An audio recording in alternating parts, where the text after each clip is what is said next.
Okay, good evening, everyone. The time is 6:09. This is the Township of Springfield Board of Adjustment meeting for December 17, 2025.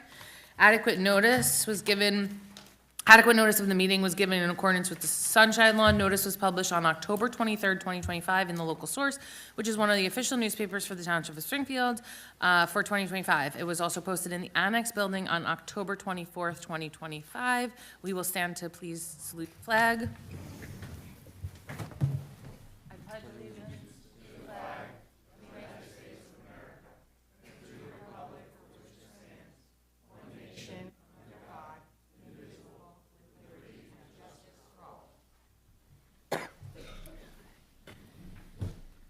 Thank you. Can we please have the roll call? Mr. Stephen Hochstein? Here. Mr. Michael Weckstein? Here. Mr. Stephen Birchenbaum? Ms. Marla Naparano? Mr. Peter Shewitz? Ms. Anika Dotson? Mr. Randy Perlman? Vice Chair Mark Cunningham? And Chairwoman Jody Cohen. Here. We have a quorum. Thank you very much. Okay, we're gonna move right into the applications this evening. So, the first application that we're calling back is application 2025-24 for 33 Highlands Avenue, Block 3207, Lot 7. This was a request for lot coverage and rear yard setback, variances to install a pool. And we have the applicants and a revised site plan. How are you? Good, how are you? Okay, so we're gonna swear you in again. Okay, no worries. Welcome back.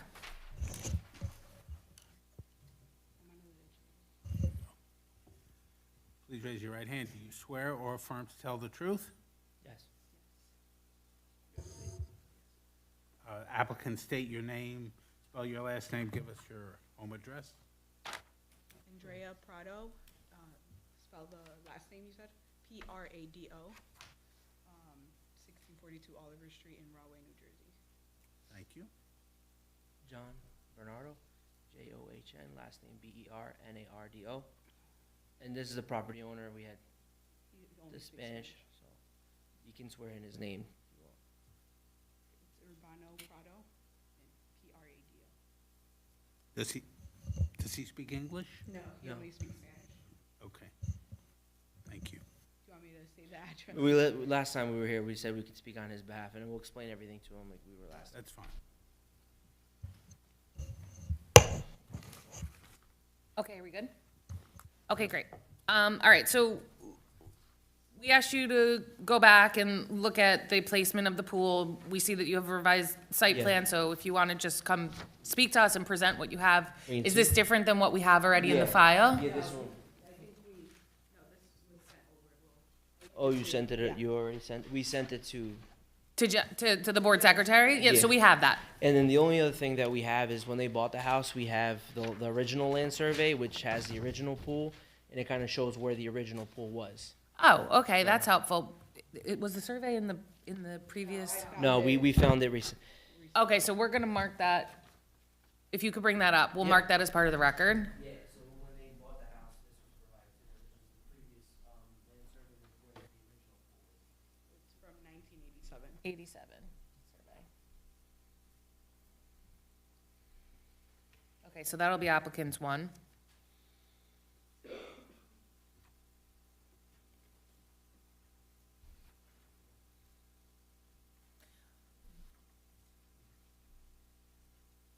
Is it in the same spot? A little bit bigger, but with the same orientation. A little longer.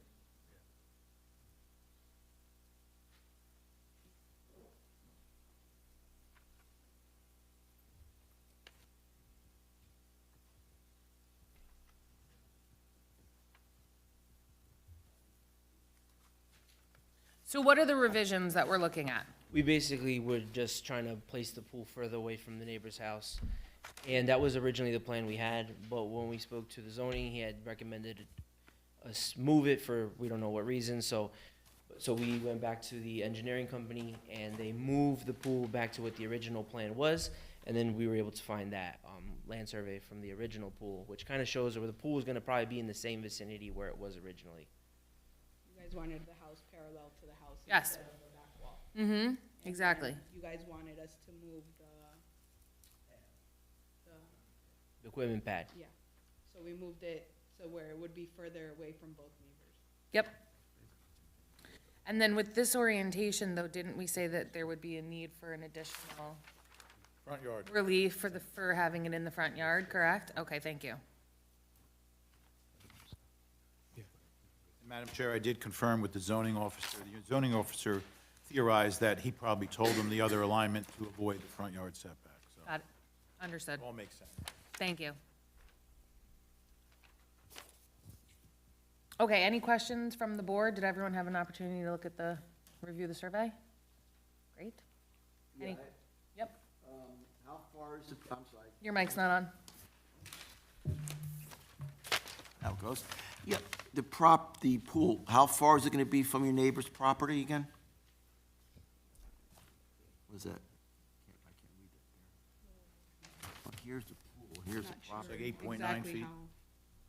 How far is that gonna, how far is the pool gonna be from the property to the, I guess, roughly to the west? 8.9 feet. 8.9 feet? I think it's the And what's the setback, what should setback be? It was a 15-foot setback. Yeah, that's what he said. Okay. So we're gonna be considerably into that setback. It's a lot further than it was. We asked them to move it, so it's a lot further. And then the only thing is, it looks like you're adding, as part of this, a front yard setback request, because now we just have to go on the Well, record. essentially, that's what it was originally, and then, Right, but the just zoning to go said on to the move- record that. okay, that's yeah, the- yeah, yeah, all right, I apologize. East. Okay, any other questions from the board? All right, anyone, from the public have any questions on the application? Okay. None. Anyone from the public wish to speak regarding this application?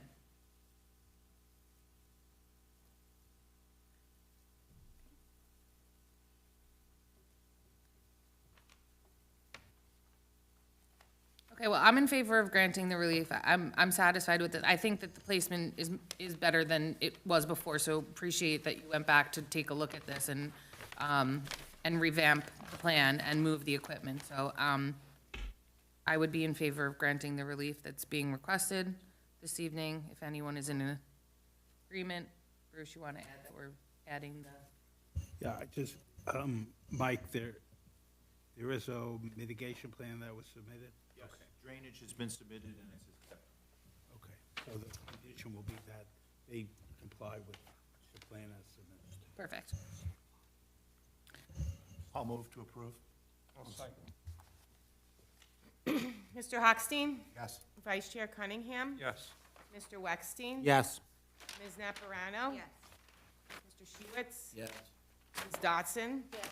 And Chair Cohen? Yes, Motion passes. congratulations. Thank you. Lots of luck. Good luck. Thank you, appreciate it. We had one question, sorry, if we Yeah, can. There's like an area that it was like a patio that's like a little lifted. If we wanted to take that out, would we have to do like everything through, you guys again? Is that like? You're Take removing, it out. Talk to yeah, zoning. if you're removing it, no, it would just, There's no change in the footprint of the No, it's just removing the dirt. yeah, no. Okay, Thank you. all right, thank you guys, thank you so much.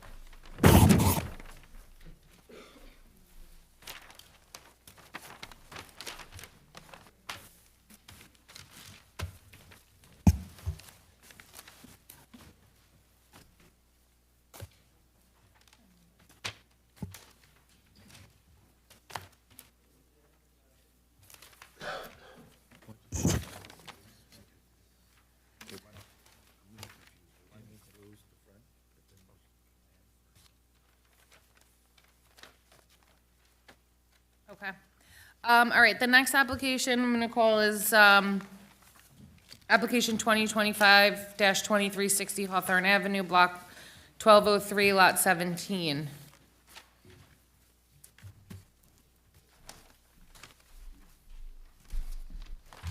Hello again. We'll swear you in. Both going to testify? Okay. Do you swear or affirm to tell the truth? Yes. Please state your full name, spell your last name, give your home address. Nicholas DeGidio, Degidio, 60 Hawthorne Avenue, Springfield, New Jersey. Sheila DeGidio, Degidio, 60 Hawthorne. Hi, good evening, how are you? Good. Okay, do you want to just like refresh the board with the request and then the changes? So I'm looking for the front of the house, the front yard setback. Mm-hmm. I'm looking to do I guess it'd be like a portico roof. So the relief I'm looking for, I think, is about 6 inches to go past the setback. And also for the backyard, the patio. So I'm over the lot coverage.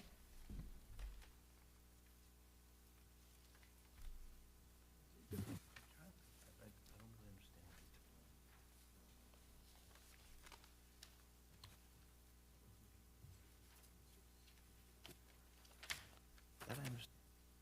I understand that.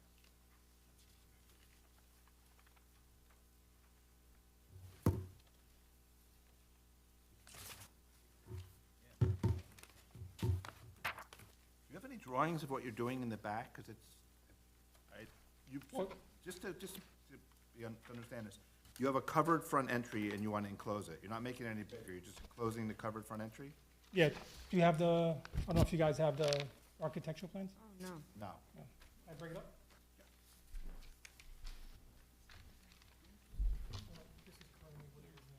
No, you can't talk except with the mic. Kit, do you want to mark this? Is this in or? No. Now, that'll be a lot more helpful because we don't Yes. have that. I thought I submitted those with the, Sir, can you just explain it's so for the, 4-page document, what you just handed me? What is this? it's the architectural drawing, which I'm going to, for the front door area, I'm going to make an enclosure over the overhang.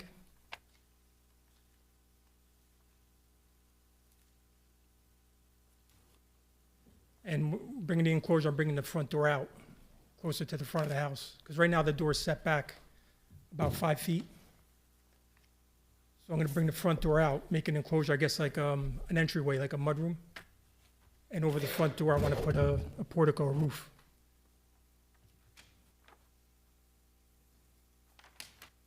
So you're not just enclosing what's there, you're adding on to what's there, is that what? No, just enclosing, I'm just enclosing it, but over the front door, the house is just flat. So I'm gonna put like a roof or like a soffit or So something. you're coming out of Yeah. what's there. How far out is that? I believe it's gonna be 24 inches, and I think I'm allowed 18. In the zoning schedule, you'll see the front yard setback is listed as 27.6 on the proposed condition, from what it was previously, 30 point. So there's a slight bump out over the steps. Because we also got some kind of, I don't even know what this thing is. Okay, so now that's the other 2 variances I'm doing. That's for the lot coverage for my patio in the backyard. Okay, so, well, Here.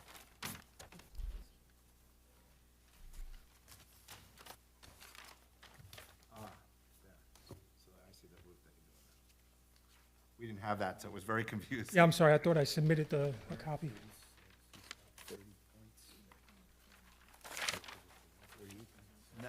Yeah, I know. No. Right. I'm lost.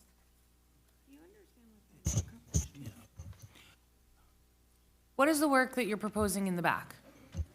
Well, it's already there. I installed a patio in 2020. I did it myself. And I learned that when I put the patio, I didn't get permits. I was supposed to get permits, and I'm over the lot coverage.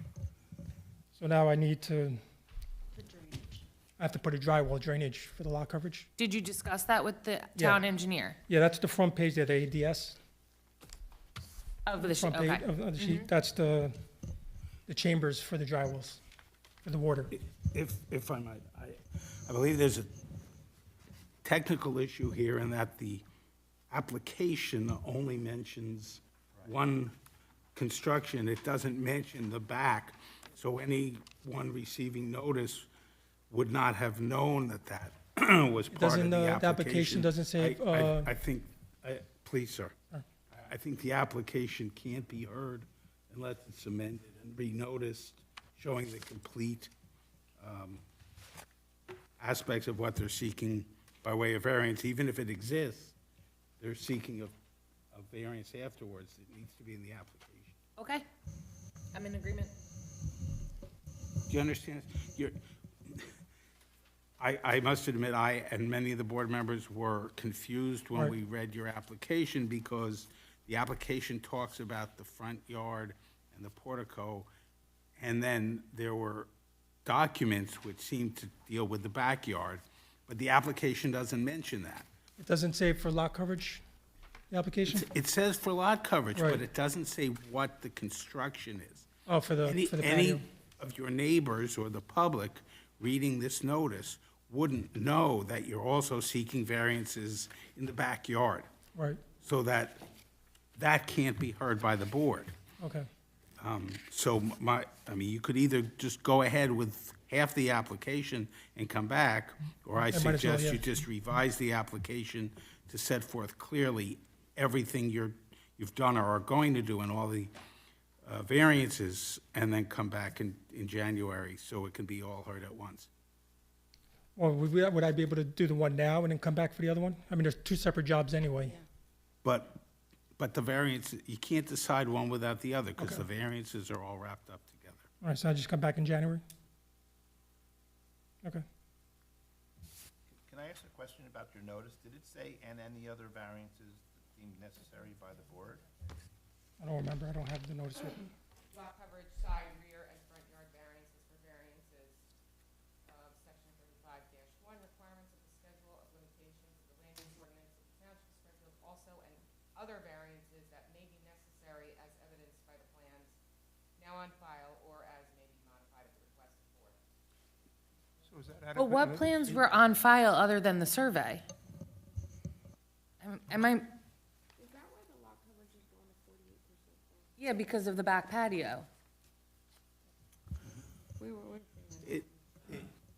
I understand that the variances may have been covered, but anybody reading the description, request for variance, only would see that they were doing an enclosure on the front door.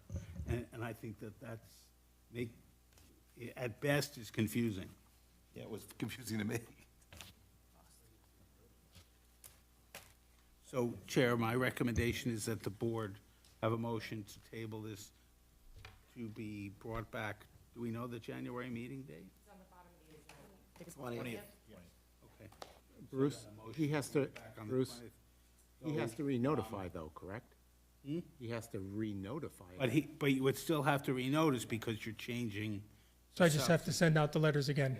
Yep. But Just- amend it to include whatever Right. else you're asking. But the stuff I'm submitting to you now is okay, as far as, like, the paperwork for the patio. You need more than this? That would be. Survey, it's an as-built, so it shows where the patio is. The drainage actually removes some of it in the rear because it was built over the property. So I think there's enough detail on the paperwork for the patio, but notices you. Yeah, the documentation supporting it is not the issue. It's just that the- your it's the notice. Didn't say, we've done work in the backyard that we want permission for also. All right. So I'm okay with the documentation.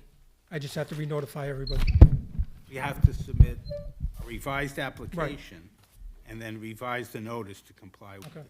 the new application. All right. Thank you. We need a motion to, no, are we not carrying? He has to renotice, never mind. Yeah. Never mind. That's it. Okay, next application is application 2025-13, 176 Hillside Avenue, block 2901, lot 46. It's a request for lot coverage, fence height, pool equipment setback, and area fence, or fence, pool, and patio installation. Good evening, how are you? Good evening, ma'am. How are you? Good. Please raise your right hand. Do you swear or affirm to tell the truth? I do. Please state your full name, spell your last name, state your home address. Rafael Bailao, Bailao, 176 Hillside Avenue, Springfield. Thank you. Would you like to just walk the board through what you're requesting and the reasons for it? Sure, I had a patio installed in the back, and lot coverage was over, so I had to submit a drainage proposal, which I believe was approved. And also, when the Mike and Bob came over, they said that the pool, where the pool is located is not where it's supposed to be. I think it's a couple of feet of, closer to the fence where it's supposed to be at. And the equipment of the pool, which I wasn't aware, it's supposed to be, I think, 5 feet from the property line. It's actually, I think, maybe a foot or two. However, it's extremely quiet. It doesn't make any noise at all. I was just wondering if we can keep it as is. This is an above-ground pool? It was, it was an above-ground pool that I sunk in halfway, and it was explained by the permit, when I pulled the permit. Was that shed there, or did you install that shed? The shed is actually not there right now. I was proposing to install it. I'm gonna put the shed in there. It's not there yet. So, I believe the shed's supposed to be 5 feet off the property line.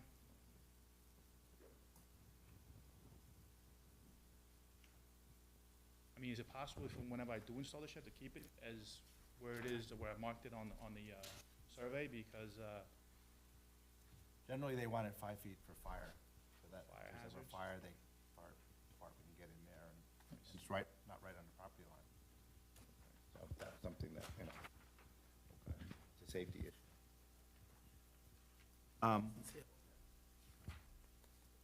What, was the shed included in their lot coverage calculations of 12 by 16? Yes. And was there something with the fence too, being over 6 feet in the front there because of the slope? yes, I'm sorry, I actually completely forgot about that little detail. It was a fence that I put a little addition on the fence in the front, and it's actually where my property is. It slopes towards the neighbor, and about maybe a foot closer to the neighbor, it's actually, it's higher than what's supposed to be. So I need to kind of try to fill it or something, so it doesn't have that gap underneath the fence. So it kind of aligns with my property.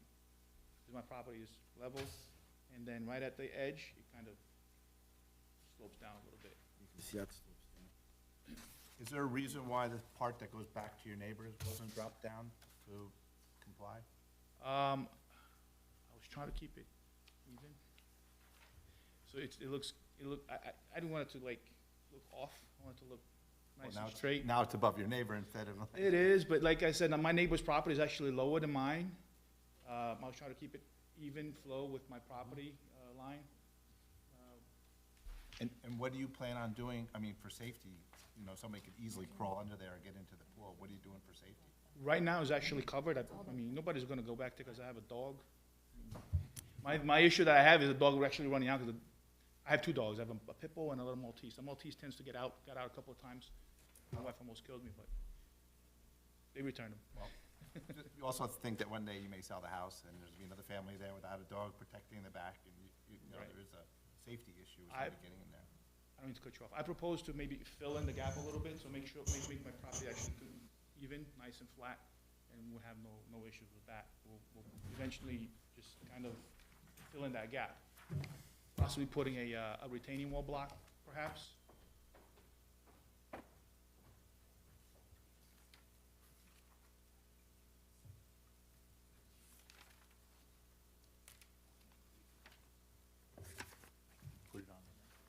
So this is a catch-up. What happened was the applicant applied to the zoning officer for just the pool. Pool was approved in a compliant location. Remember, pool's not lot coverage, there was really nothing associated with it. Lo and behold, the applicant installed the pool, put in a patio that wasn't previously approved, put the pool equipment in without building permits, put the fence in. So this is all catch-up. So you got a pool that was shifted from the approved place, it's in the wrong spot, it's 12-foot setback, not 15. You got the pool equipment, which is 2 feet away instead of 15 feet. You got the shed, which is the applicant said not in place, but desired to be 2 feet setback, not 5. And you got the fence height, which is supposed to be 6 feet max, is now 7 foot. And then you have a patio that was installed that puts lot coverage over. That's right, the lot coverage variance as well, because of the patio. Now, he has submitted drainage calculations for it, which we're acceptable with, but he's got all of those variances that were created by basically doing the work without the permits and approval. In fact, the pool has not, last time we checked, the pool has not been inspected in any way, shape, or form. That was gonna be my next question. Do we know that the pool complies with all regulations in the code? We don't know that. Chair, unfortunately, I have the same problem with this application as the prior one. On its face, the application is for a fence. It mentions some of the other variances, does not mention a pool, a patio, a shed. Unless I'm missing it, I don't see that anyone in the public reading this application would understand that they're looking to legalize an existing pool with numerous variances. I don't have that. You have this page right here. It's an explanation. That has to do with the fence. Right, it does, Right. that's What the page? description. He's showing a page. Let me see this. This is the notice? Yeah, normally, the notice doesn't, come in the packet.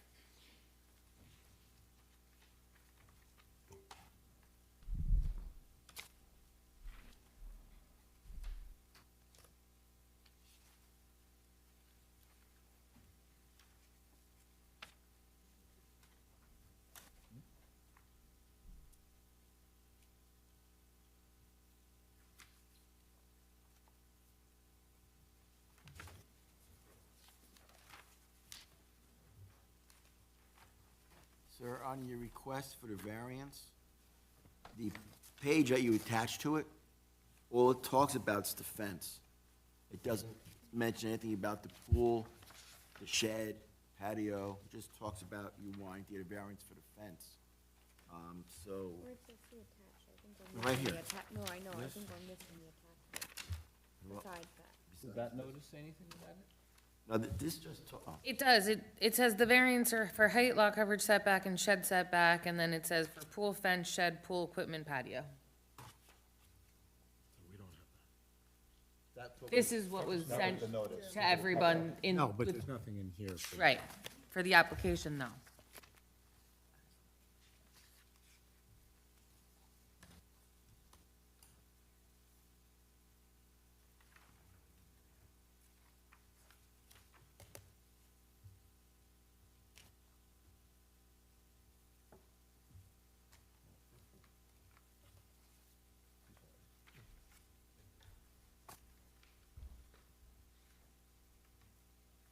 I do have extra copies if you like. Thank you.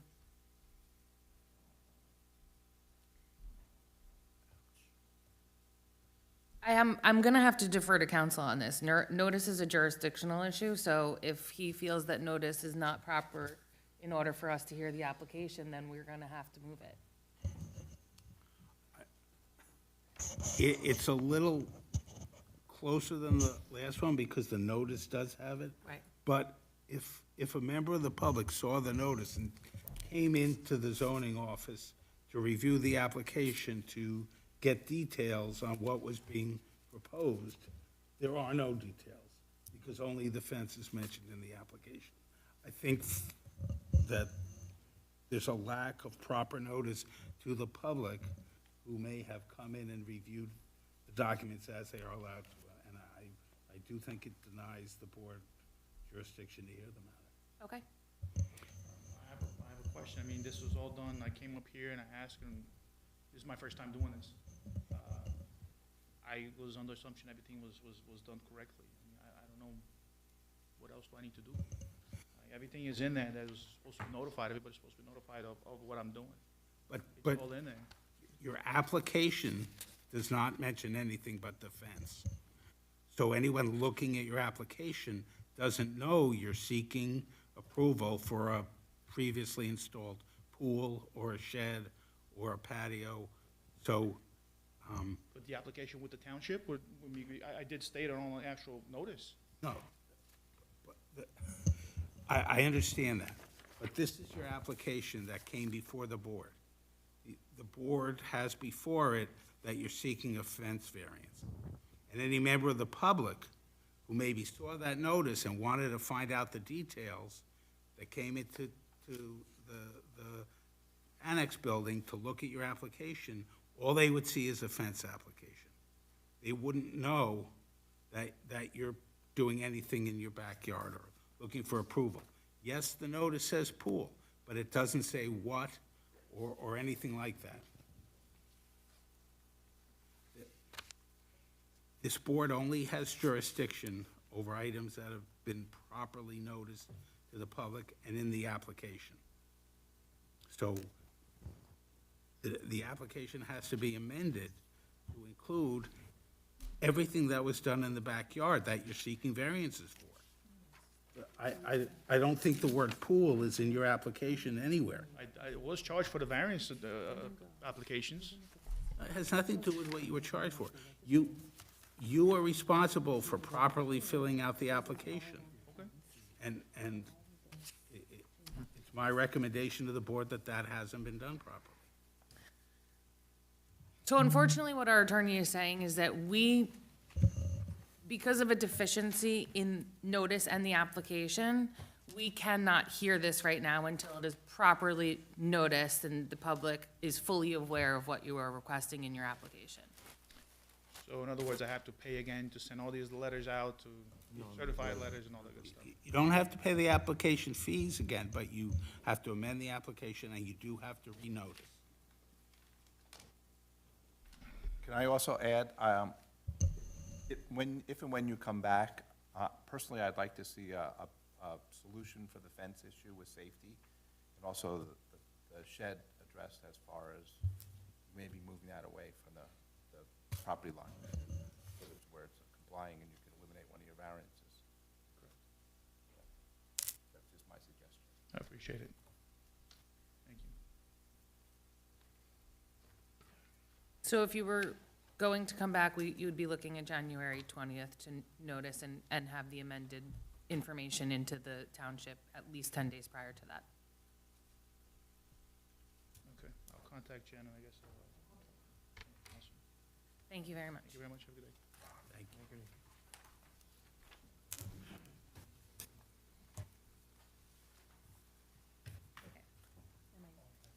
Let's do it.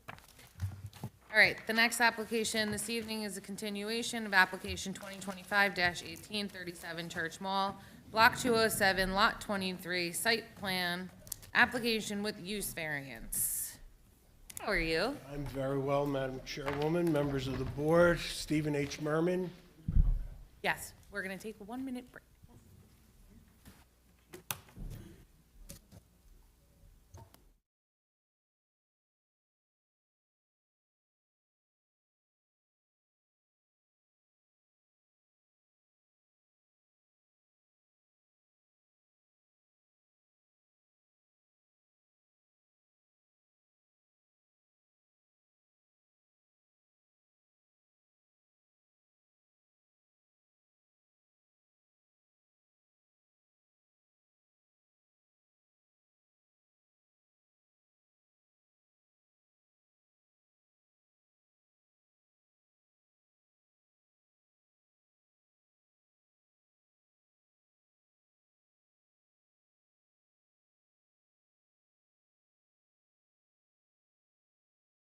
About that. Good evening, Madam Chairwoman, members of the board, Stephen H. Merman of the law firm of Javerbaum Morgaft, appearing on behalf of the applicant. We appreciate the board coming out tonight, understanding how difficult it is this time of year. And clearly, I'm going to ask Mr. Bergen first. Is my notice okay, Mr. Bergen? I think it is. In any event, we've been here, this is our third time. We have heard the board's concerns. We're ready to address those concerns tonight. We have received the review letter by Mr. Disco, and there's a couple of things I just want to place on the record with regard to Mr. Disco's review myself, and then after that, I am going to call our traffic expert, Connor Hughes from Dynamic Traffic, and then I will recall our planner, Robert Hudak, who has previously testified. Other members of the Alliance are here, including Kristen, who has previously testified and would be available to answer any questions that the board may have, but I think we will be able to address all the concerns that have previously been raised. So let me first start with site plan, preliminary and final site plan. We've asked for a site plan waiver in our application. We've done that from the beginning of this application. So not being picky on that, but I just wanted to make it clear that we have requested a site plan waiver as part of this application. Secondly, during the course of the presentations, and again as part of the review letter, we note that questions have been raised as to the population to be served. And we've had a lot of statements that have previously been made on that, and I'm going to give the board a definitive statement as approved by the board of Share Alliance for me to give you. What the board is, first off, I want to indicate to you the organizations which are part of the Share Alliance. They are the First Presbyterian Church of Springfield, Antioch, Renaissance Church, Springfield Unity Project, Springfield Rotary is a member of the Alliance, and the Springfield Interfaith Clergy Association. Share receives funding from some specific sources. They are the Presbytery of the Northeast Development and Mission, Atlantic Federal Credit Union, Renaissance Church, Springfield Unity Project, and the First Presbyterian Church of Springfield. These organizations are what we have identified as being part of the Share Alliance community, as we have previously discussed. And when we were defining the population, we had a lot of conversations about what goes on at Grace and Summit. And we have adopted the same principles as Grace has, and that is how they have defined it. If you live in, worship, have professional services, or work in Springfield, we will support you. And that pretty much is the same way that Grace's mission is set forth in Summit. Now, amongst the things that we had talked about were how are we going to control the use of the property, control the population? Well, first off, by identifying the organizations, as well as any Springfield resident being able to participate. We know we've now limited the number of people who will be able and eligible to make a reservation. The reservation system is absolutely key to the overall success of this operation, as well as to maintaining the decorum that we know is necessary for operation of this size.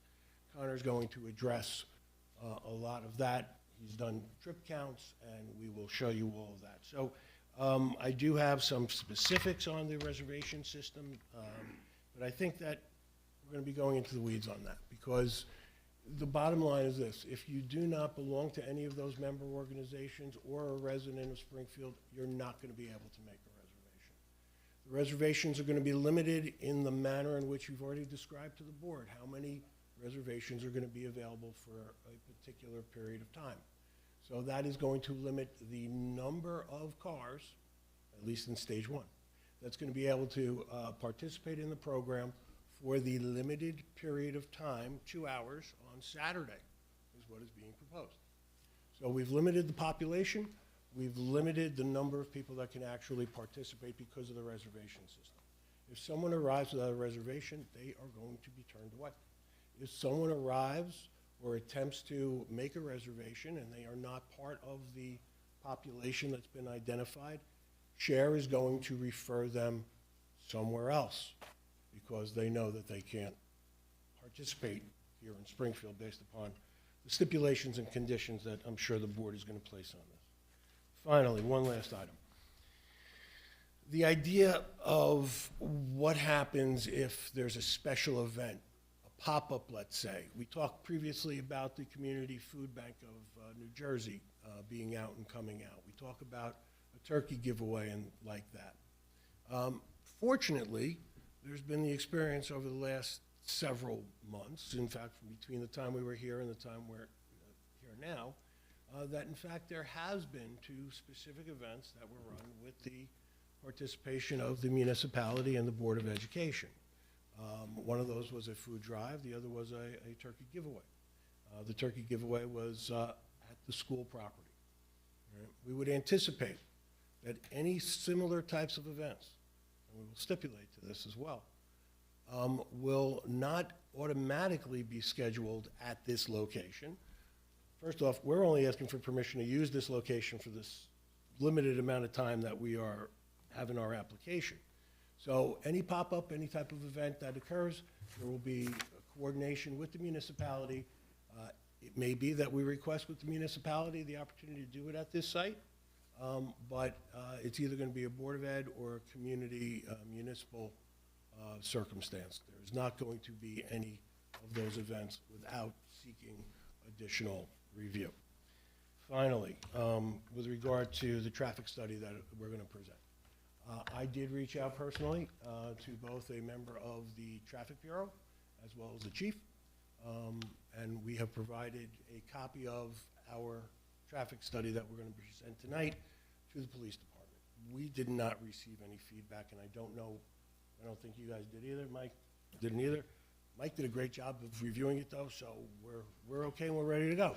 So, without further ado, unless anybody has any questions of me, I would introduce Connor Hughes. I do have a question. I don't know if this is the one that you're gonna, at the last couple of hearings, we were talking about the phase 1, phase 2, and all these different levels of things. How does this intersect with what you're telling us now as far as? Mr. Hughes is going to be able to incorporate that in his testimony because he's going to go through all of the phases and how the traffic is going to be impacted at the various phases. Yep.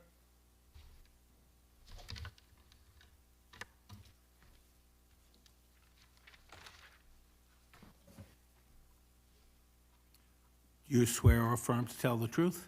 Yes, I do. State your full name, spell your last name, give us your office address. My name is Connor Hughes. Last name is spelled H-U-G-H-E-S.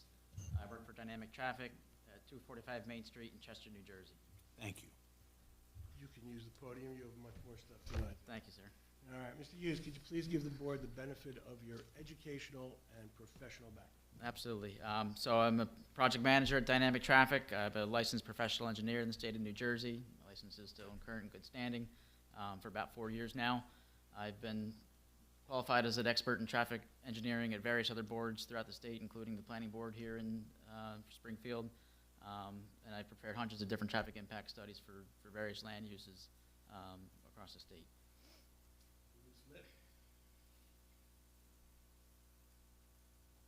Any objections by any members of the board qualifying Mr. Hughes as an expert in traffic engineering? No. You may proceed. Thank you. Mr. Hughes, could you please give the board the benefit of the background and the information that you received in order to formulate the opinions that contained in it? Certainly. So the main piece of information that was incorporated and was needed to accurately and prepare this report was the operational outline and how those stages are going to work, how they're going to tie in with each other, and then what the associated traffic levels are and parking demands and all of those types of things. So I'll get into that as far as how we establish those numbers and in close coordination with the applicant based on their experience and based on their projected operations. So as mentioned, we did prepare and submit a full comprehensive traffic impact study that was dated December 2nd, 2025. This included 2 main components, was one being the traffic impact, the other being the parking impact and the parking demand. So the first aspect, the traffic impacts, first we have to establish our baseline traffic volumes as far as the volumes along the roadway and at the adjacent intersections. So to do that, we conducted manual turning counts at mainly the intersection of Church Mall and Morse Avenue, the traffic signal, and then also Church Mall and Academy Green. We did these on Saturday, November 22nd, 2025, from 12 o'clock p.m. to 9:30 p.m. We selected these times to align with the operation times for the proposed operations. Those being 1 p.m. to 4 p.m. for the first 3 stages, and then that 4th stage, the community meal, being from 5 to 9 p.m.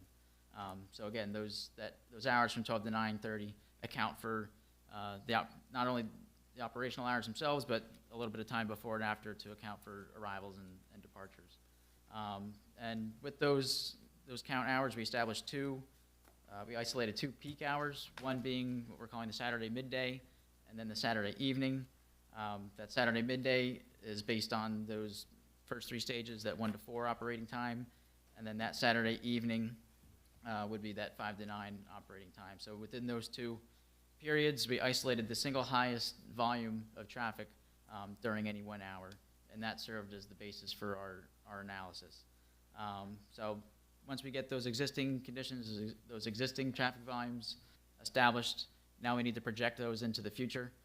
The first step of that is establishing the future traffic volumes without consideration of the site traffic. This is what we call our no-build conditions. This is established with background growth rates. We looked at those published by New Jersey Department of Transportation. They established a percentage of growth based on the classification of the roadways, based on the location of the site. So we grew our existing traffic volumes for 2 years for 2.25% per year based on those background growth rates.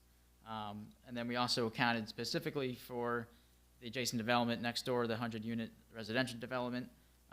So we looked at the traffic study for that, accounted the traffic volumes associated with that project, along with that background growth, which does help to account for any other area developments that might not have been specifically included in our report. And then getting into the second step of establishing those future conditions is now we add the site trips on top of those no-build volumes. So typically, to project the trip generation, we would look to the Institute of Transportation Engineers. Being that this is a rather unique use, we coordinated with the applicant with their operations and what they project as far as these different stages, as far as the number of patrons that they expect, staff members, all those things that would contribute to the number of cars visiting the site. So as we mentioned, it's broken out into 4 stages. That first stage is the drive-through food distribution. Again, this runs from 1 to 4 p.m. on the first and third Saturday of each month. We're projecting a maximum of 7 staff or volunteers, and there may be 1 pickup driver on site for food to then deliver that elsewhere. So a maximum of up to 8 vehicles for the staff, and then up to about 20 patrons per hour as far as the actual customers. The important thing is that patrons will remain in their vehicle during the pickup, so they'll essentially circulate into the site, pick up their food, and then circulate out of the site without actually parking in any of those stalls.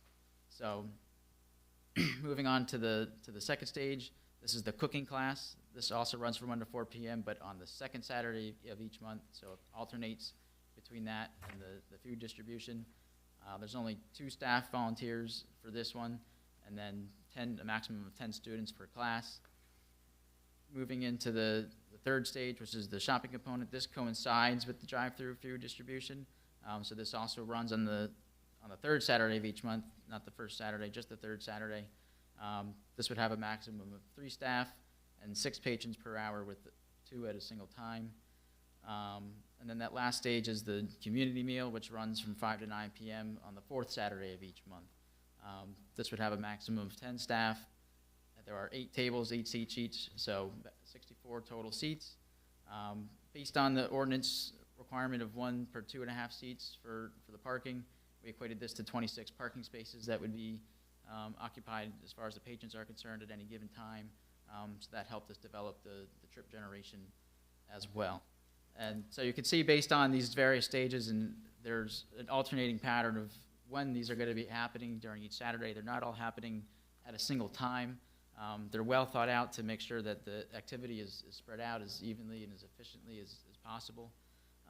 So essentially, after looking through all these numbers and these operations, we established what would be the highest hour of activity during those 2 time periods on a Saturday, the midday and the evening. And during both that midday and evening peak period, we project a total of 72 trips coming to or from the site, so that's 36 trips in and 36 trips out. again, this would occur mainly on the third Saturday of each month when that drive-through operation is coinciding with the shopping component, and then also that's for the midday, and then during that evening, it would be that community meal just on the fourth Saturday of each month, so one time a month is when we would see that activity. So again, 72 total trips for both of those peak hours. To put that into some frame of reference, New Jersey DOT sets forth a threshold of 100 new peak hour trips that they consider to be significant. So essentially at that point is where you would see some discernible differences in the traffic operations within the closest intersections and roadways. So being at 72 trips, we are below that threshold. And our analysis is somewhat conservative for a couple reasons. But we wanted to make sure that we analyze really a worst-case scenario so that there's some flexibility and some factor of safety built into to the results that we're presenting. So as far as the conservative nature, again, for that Saturday midday, it was assumed that those first 3 stages all happened simultaneously. As I just mentioned, that's not going to be the case, just that first and third Saturday, or really just the third Saturday would the first and third stage coincide. Aside from that, they would each run on their own time. So again, assuming those first 3 stages are all happening at the same time during that Saturday midday, and then we also assume that the peak hour of the activity for the site would occur at the same time as the peak hour of traffic along the roadway. Realistically, particularly on the Saturday evening period, it's possible that that peak hour of the site activity doesn't coincide with the highest volumes on the roads themselves. But again, we just wanted to analyze that worst case scenario where if that did happen, what would those results be? And we did also assume that all the staff and volunteers would be arriving and leaving in the same hour. All these programs are running over 3 or 4 hours, so realistically that wouldn't be the case, but again, just to kind of show that what if, we incorporated that into our analysis as well. And the other important aspect of this is that we assume the full operations based on what we just went through would happen at the onset of this service opening. Realistically, it's going to kind of build over a few years up to these numbers. So there's going to be a time period built in where the operators can kind of see how it's operating and really fine-tune their registration system and their operations on site to make sure that it's operating as efficiently as possible. And that ties into our actual technical analysis with our levels of service. So with or without the site traffic, we're anticipating essentially no change in the levels of service. So the levels of service that are established without the site traffic, once we add that site traffic in, we don't see any change with that level of service. There's some increases, slight increases with the actual delay, but it stays within that same level of service range, even when we add that site traffic. So essentially, there's little to no change with or without that site traffic. And we did also look at the queuing along Church Mall, knowing that that was one of the concerns. So there's about 135 feet from where the stop bar is on Church Mall when you're approaching Morris Avenue to the driveway for the Presbyterian Church. What we found in our build analysis with that site traffic added in is that the 95th percentile queue, 5% of the time, that queue reaches 76 feet, which is about 3 to 4 cars. With that 130 feet that's provided, we're well within that storage area. So we don't anticipate any queuing to block that driveway, at least not in a chronic nature. So there's some extra area built in there that if there were to be some extra trips than what we're projecting, there is that factor of safety sort of built into that. And the other aspect is that Morris Ave and Church Mall is actually under DOT jurisdiction, with Morris Ave being a DOT roadway, so it is subject to the New Jersey DOT access code level of service degradation. They essentially set forth a maximum level of service that you can degrade the intersection to once you add the site traffic. And when we did that analysis, we found that we meet all that criteria, so there's no requirement for any approval from DOT from that standpoint. And there's also no further mitigation required to the traffic signal. Obviously, the southbound lanes of Church Mall have fairly recently been improved to not provide 1 lane, but 2 separate turning lanes. So that obviously helps with that queuing. And then there were some signal timing adjustments conducted as well. I actually worked on the report for that project on the corner there that helped implement those improvements. So even with this extra site traffic, we find that those improvements maintain the operation at that signal in particular. And then going just one step further, there was a comment in Mr. Disco's report about the distribution of the traffic and how many of these cars would be turning left out of Church Mall to go towards the east, being that a good portion of the population could come from there. So we did a quick sensitivity analysis of sorts where we just assumed that 100% of the vehicles coming to or from the site were coming from that eastern side. So 100% of the cars are turning left out of Church Mall. And when we looked at that analysis, we found that, again, the levels of service remained the same as those no-bill conditions, no level of service Fs. There are some level of service Es, but again, those are essentially existing conditions, also no-bill conditions that would be maintained, not conditions being created by the addition of this site traffic. And we found that the queuing along Church Mall for that sensitivity analysis also stays within that 135 feet without blocking the church driveway. So even with that essentially unrealistic analysis with 100% of the cars turning left out of that Church Mall approach, we find that the operations are still the same with or without that site traffic. And then getting into the parking, it's been previously talked about that we're proposing to utilize the existing lots at the parish house as well as the church lot. So there's a total of 43 spaces provided between those two lots, 16 at the parish house, 27 at the church. The ordinance doesn't define a parking requirement for this use, so again, we had to look to the operational projections to kind of establish our parking demand. And based on those numbers that I kind of went through previously, we find that the maximum parking demand would be during that community meal stage, and the maximum demand would be 36 parking spaces. So with that, the 43 spaces between the two lots would be sufficient to accommodate that.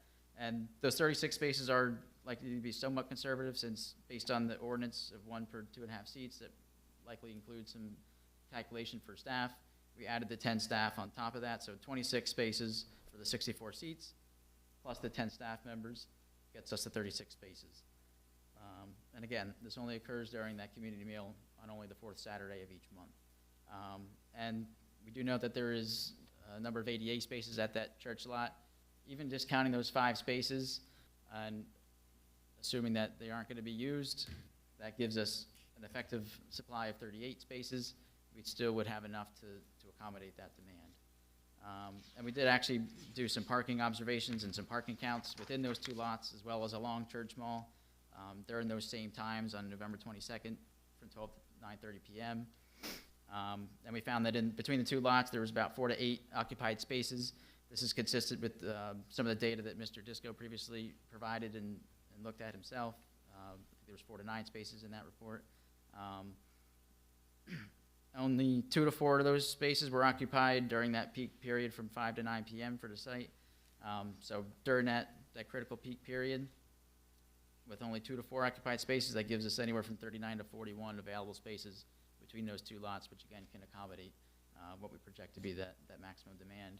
And along Church Mall, on average, there's about 15 occupied spaces. This also is consistent with the previous data supplied by Mr. Disco. We know that, and we acknowledge that the parking situation along Church Mall is going to change, that some of that will be attributed to the cemetery, some of that will be attributed to the new development, so we understand that supply will decrease in the future. But again, we don't anticipate a heavy reliance on that street parking. Yes, there could be 1 to 2, 3 cars that may utilize it either by choice or as needed if more of the parking is occupied. But again, the 95 to 100% of the site traffic is projected to be accommodated between the two parking lots. And the church lot will be utilized for staff and volunteers. They'll be directed to park there so that we can prioritize that parish lot for the patrons. And as Mr. Merman mentioned, any larger events, special events of that sort would be coordinated with the township, with the Board of Education, to make sure that the proper operations are in place, and they wouldn't be held at this particular location. It would be looked to hold those at larger community centers within the township to make sure that those people can be accommodated. So that essentially sums up everything I had as far as my direct, but if anybody has any questions or if there's anything that I missed. Okay. Once in a while. As you were going through and you indicated Fs and E. Yeah. right? Yep. So, when you identified E. Right. That's an overall identification of the intersection throughout the course of the day, throughout every week, et cetera. Right.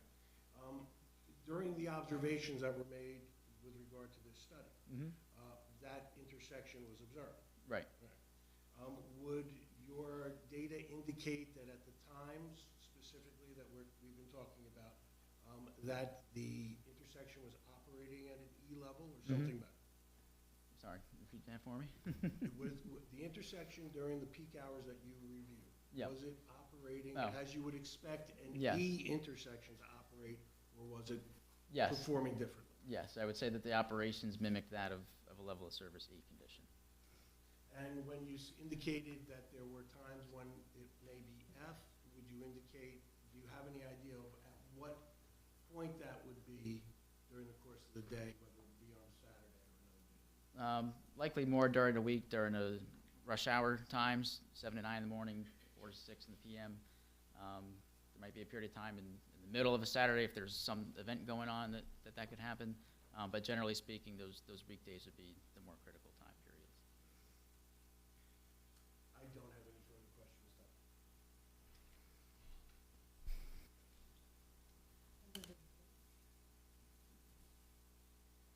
I have. When you talked about the sit-down meals, Uh-huh. was that one seating for the evening, or is that multiple seatings? How did you study that?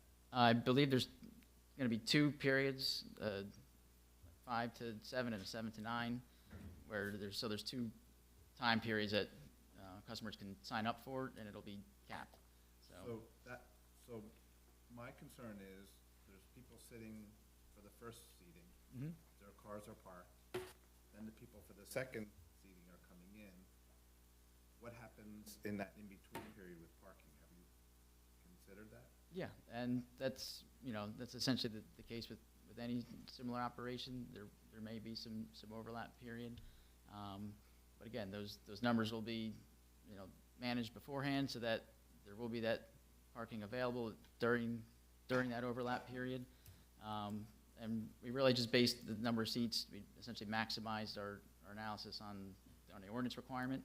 I think I saw somewhere that there'd only be 20 people at a max time being able to register for this service. So if that's the case, then our numbers are essentially double what we would actually expect. So we feel comfortable that there's ample space, ample overflow within that overlap period to account for that. Yes. We just calculated that again based on the 1 per 2.5 seats in the ordinance. So, 128 people? Yeah, no, but maybe I misheard you. I thought you said 64 people sitting at one meal and then 64 at the next. there's 64 seats provided, yes. Right. And that's So what there we could be based our- 64 people at each. Potentially, right. Okay, so that means 64 could be a lot of cars, not 20. Yeah, not 64 cars. No, again, I but- get that, Yeah, but- that's where we get the 26 from is. Right, so you're assuming that those rate. people go together, maxed out at Yeah, 26 cars. families, right, couples, things of that sort. But I still don't get the overlap, how that works, because if there's 64 people and sitting down having a meal, and then the next people, they're not gonna come after the other people leave. Let me get the exact times that the meals would be, because I think there is some buffer built in. Okay, and then, so that's one thing. The other question I have, some of the people are going to be not driving cars, they'll be taking the bus, walking, whatever it is. Have you Sure. accounted for pedestrian traffic and how it would impact all the cars? And how that's gonna be safe for pedestrians coming in and out of there? Is there any kind of, plan for that? As far as getting the pedestrians that may be Safely taking the in and bus or. out with the cars going in and out of the parking lot and stuff, because, Mhm. I'm assuming some of these people probably can't afford cars, and so Sure. they're taking a bus or walking, whatever it is. Yeah. So, is there a plan for the pedestrians? Just to use the existing sidewalk network, so there's no specific operational plan as far as that goes. But we have the sidewalk network available that can accommodate any of those pedestrians. And this is probably not, this is probably not for you, but I have a question about the registration and how people are, it's controlled. Okay. And then the one question which I have for our attorney is, if we approve it based on their testimony, and things happen differently, how does that get enforced, or does it get withdrawn? What happens then? It would really be up to the zoning officer and maybe the police department to make sure that there aren't issues, and if the numbers are exceeding, then that would be a zoning violation. And then what happens? Could they withdraw the approval? Is that, how does that work? I don't understand. Can you withdraw the approval? Not really, but what's approved can be enforced in the municipal court. Because I think it's pretty obvious, our concern is, this all sounds great, but in practice, all of a sudden, there's 100 cars there, it's a mess. We've approved it, how do you unapprove it? Not that you want to prove it.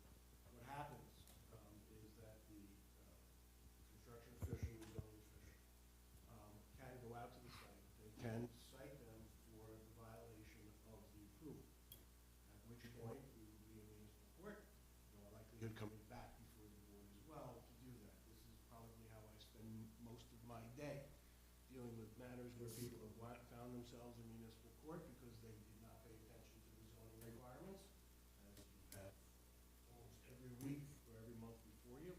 And then simultaneously, I wind up before a board to address the concerns. And a case like this, where an overage occurs because of the number of parked cars, that clearly is a failure on the part of my client to maintain the registration system and maintain the maximum number, because that's my client's responsibility.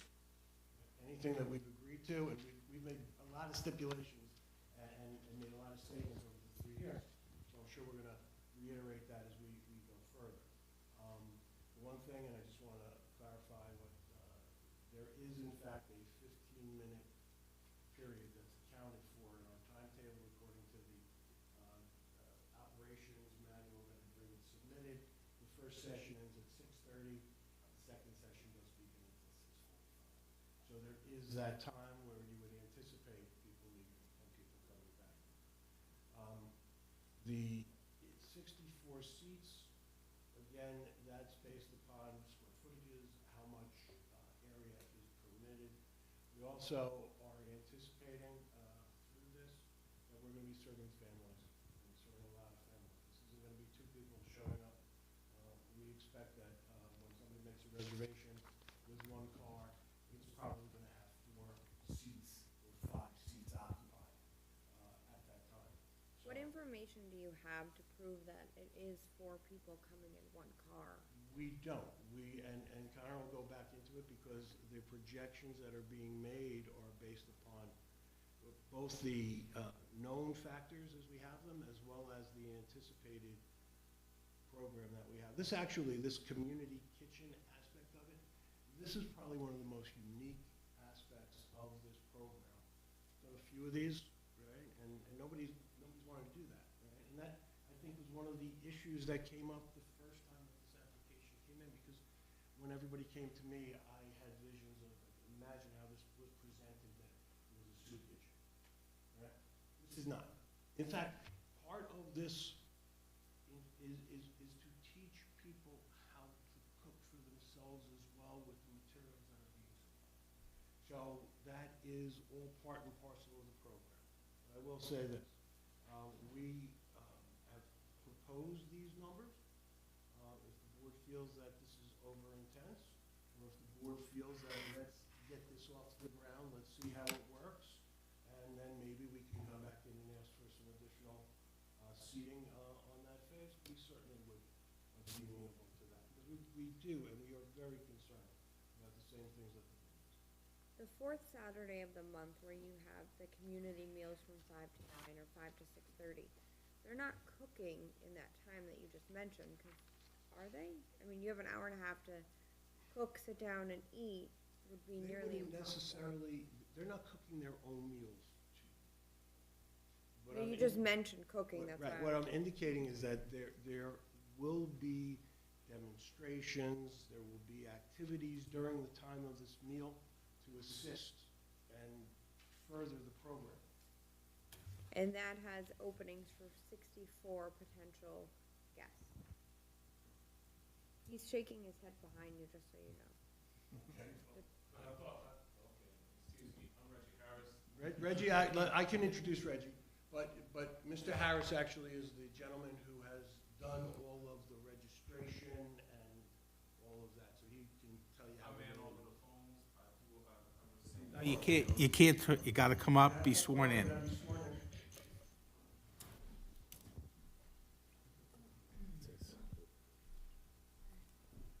You swear or affirm to tell the truth? I do. State your full name, spell your last name, give us your, if you're associated with the business or whatever. Okay, my name is Reginald Harris. My last name is Harris. I am also a Springfield resident. I live at 58 Battle Hill Avenue, Springfield, New Jersey. I'm also part of Antioch Baptist Church, which is 640 South Springfield Avenue, Springfield, New Jersey. I'm also part of the SICA, which is the Springfield Interfaith Clergy Association, which incorporates many of the different religious organizations here. And I'm also part of the board of the Share Alliance. So that is pretty much my background. And you think you can answer the board member's question? Well, it's clearly stated that our intent is only to have 20 people seated at each of those. That is what I wrote down then. Okay, when he said 64, it threw me off. The space is zoned for 64, but we only intend to feed 20 people per setting, and that's 2 settings that will take place. And that's where, like the overlap you're talking about, that's why we tried to build in the time to make sure that people have adequate time to leave the space before new people came to be seated in the space.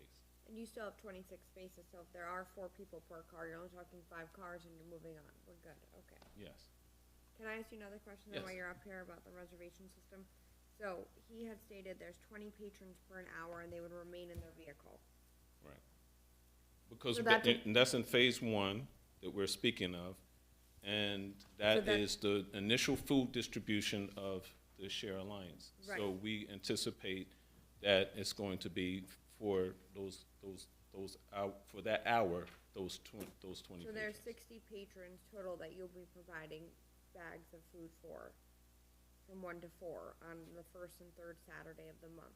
In your reservation system, are they given a select time within that 1 to 4? Yes, Okay. so it's only gonna be, the 5 cars per the 15-minute, spacing. So, once we receive the application and we verify that they are actually eligible, then they can go into the system where they can reserve a time. They'll be given a link, so that way they can go now to reserve a time. You won't automatically just be able to come in, sign up, have a space. It's not like that. And the persons have to meet all of the criteria that we've stated in our application. Otherwise, we knew we would face difficulty. So in anticipation of future events, we plan to stick to this as tightly as possible because, again, like we said from the very beginning, we do not want to change the face of this community. I've been here for over 20 years. I've lived in this community. I'm also part of law enforcement. I've retired. I understand a lot of these concerns that we each have. And we do not want, we said we want to work in conjunction with all the municipality, whether it's this board, whether it's the mayor, everyone associated in town. Okay, my final question for you is if there are people that come into the lineup or come and show up that are not part of your reservation system, where in this circle of movement are we telling them they need to come back or register on site or however you're gonna do it? Absolutely. We're telling them they cannot be served.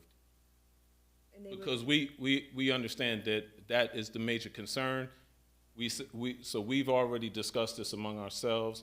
Although it is something that is anti what we probably all stand for as believers, we understand the concern, and we said anyone who drives up at this point and they have not been registered, we have to just unfortunately turn them away. So you'll have someone at the entryway doing some type of. The way we anticipate it is, we have somebody at the top of the driveway that will do the initial. They'll come down the driveway, they'll be served, and then they'll leave. Awesome, thank you. Any other? Yeah, just for a point of clarity, just so I understand, because I understand what you said, but I'm completely confused by what you reported and what you were saying. So in essence, we're talking about maybe going along with what you were saying, a family, it's about 6 cars then. We're talking about 6 cars showing up, not 25 cars with 3 people, 4 people, right? Am I just? You are correct. I Okay. mean, we have a certain methodology that we have to use when presenting, right? But in that case, oh, excuse me. I've done this a couple of times, just a few.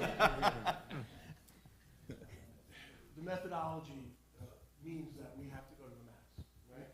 So the max that the floor area would allow would be for 64 seats, right? So that's what it's been calculated on.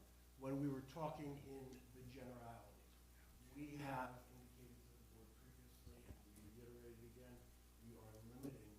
So we are actually agreeing to serve less people than if it was opened up for catering, because catering would allow 64, based upon. Yeah, because I thought last time there wasn't a limit, not a no limit, but it wasn't talked about 20 people to eat. Is it that? I don't think we got into that. I don't recall any of that testimony. I know that we submitted the operational paper.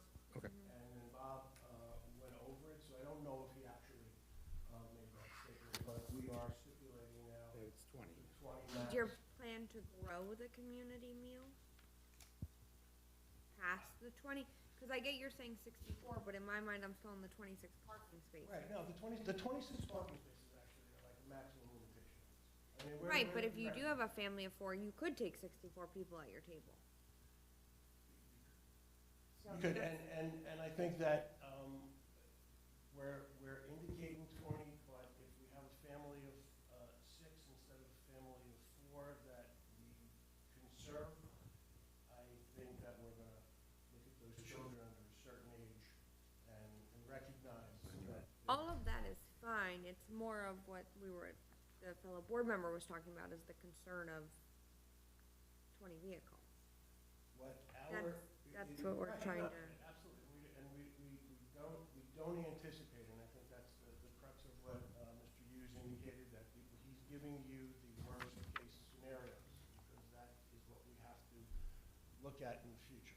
And we can't predict the future. We hope that this is gonna take off. We hope that this is gonna be a model, this particular program, somebody else is gonna pick it up, maybe some restaurants might start to wanna participate in a But I think it program like will this. pick up, and I think you would be over 20 people right away when you have the option of someone who doesn't get a hot meal to get one. Like, I think your 20 is gonna grow exponentially.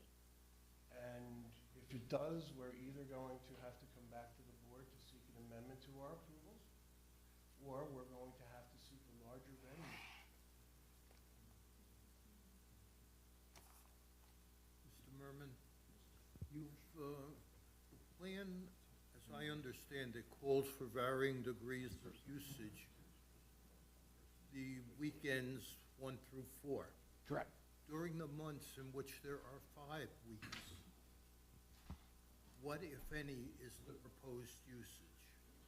At this point, we are not making any plans for those 5 weekends. So it's gonna be empty, those 5?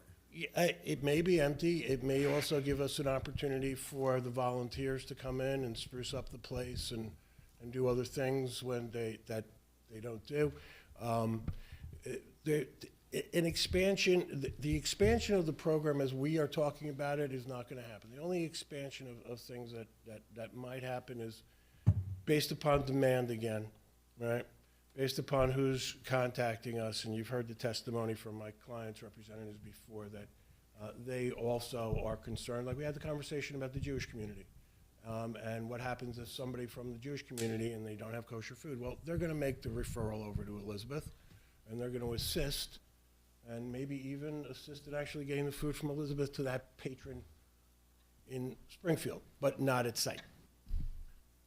But to answer my question directly, at this point, there are no plans for the, for that fifth weekend. That's correct.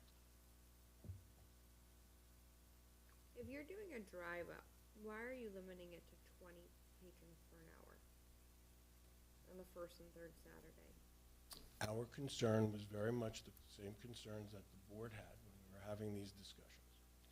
One of the major discussions that we had was queuing and how many cars could actually be queued during the course of time. We also had some discussions about how long each delivery into the car was going to take. Those are some of the factors that we used in making this. I would be more than happy to expand this to 30 cars or 40 cars in the course of that same time period. But we want to get this off the ground. We want to start. We want to see how this is going to operate, because we have said we're predicting things. We're making assumptions, and amongst the lawyers here, we all know what happens when you make assumptions. But they're really not assumptions. They're based upon facts. They're based upon the experiences that have been had. They're based upon the observations that have been made by our experts. And I say experts because Mr. Hudak did indicate that he had worked on several food bank projects previously before he got here. And we're using the experience and the knowledge that the members of Share Alliance have gotten over the course of my representation, which is going on about a year right now. I know for a fact that they have been out to Cranford to see how Cranford operates and other similar locations, and we've had numerous discussions over what happens up at Grace.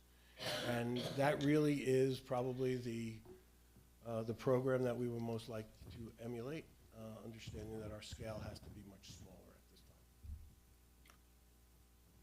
time. If some of the traffic that you anticipate utilizing your facility is foot traffic, now, could one anticipate that they would be dropped off, say, at the shopping center across the street and walking across the street to you guys? And if so, how would that affect Mr. Hughes's analysis as to the speed of entry and egress? Well, let's talk, you use the word drop-off. I hear Uber. That's what I hear when you say drop-off, right? Or somebody dropping somebody off in a car, from another car. You would anticipate, and Connor, you're gonna have to, this is what Connor and I talk about all the time. I make statements and I go, Connor, do you agree? Come on, okay. Yeah, so to echo that sentiment, yes, certainly there's that possibility.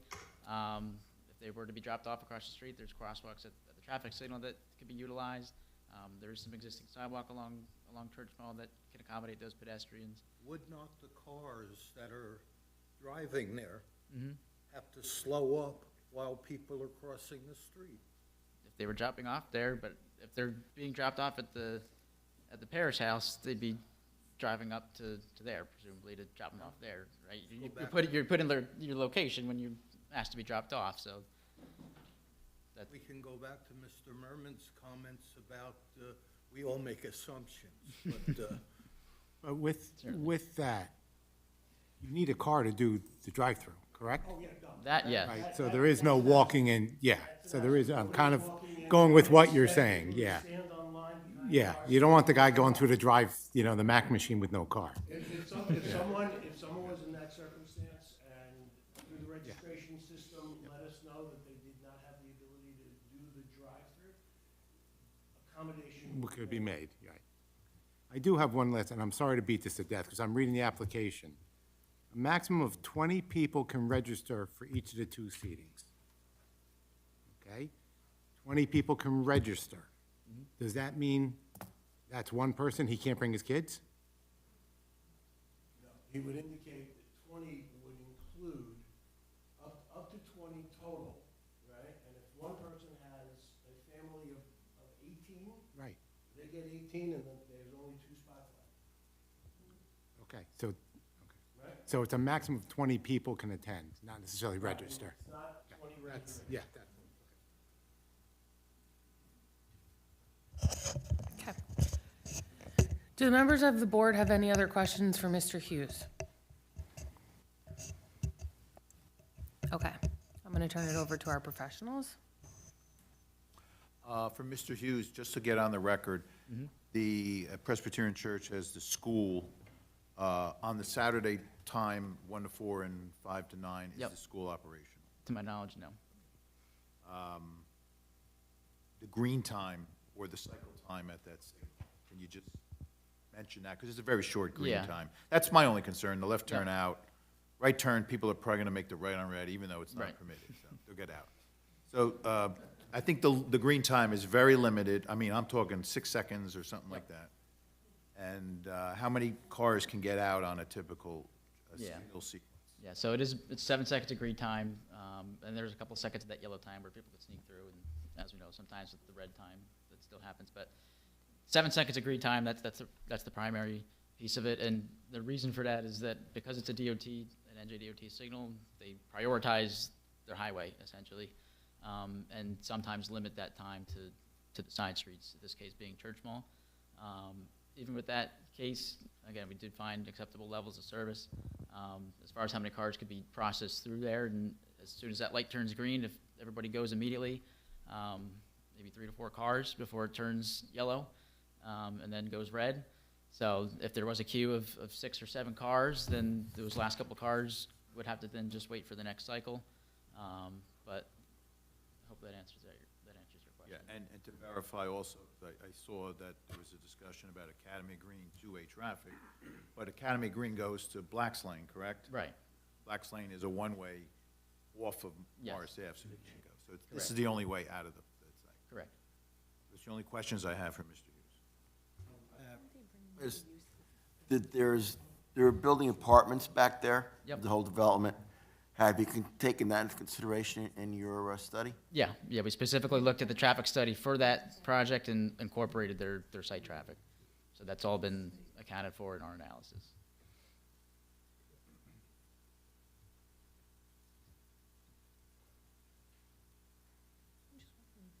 Anything else?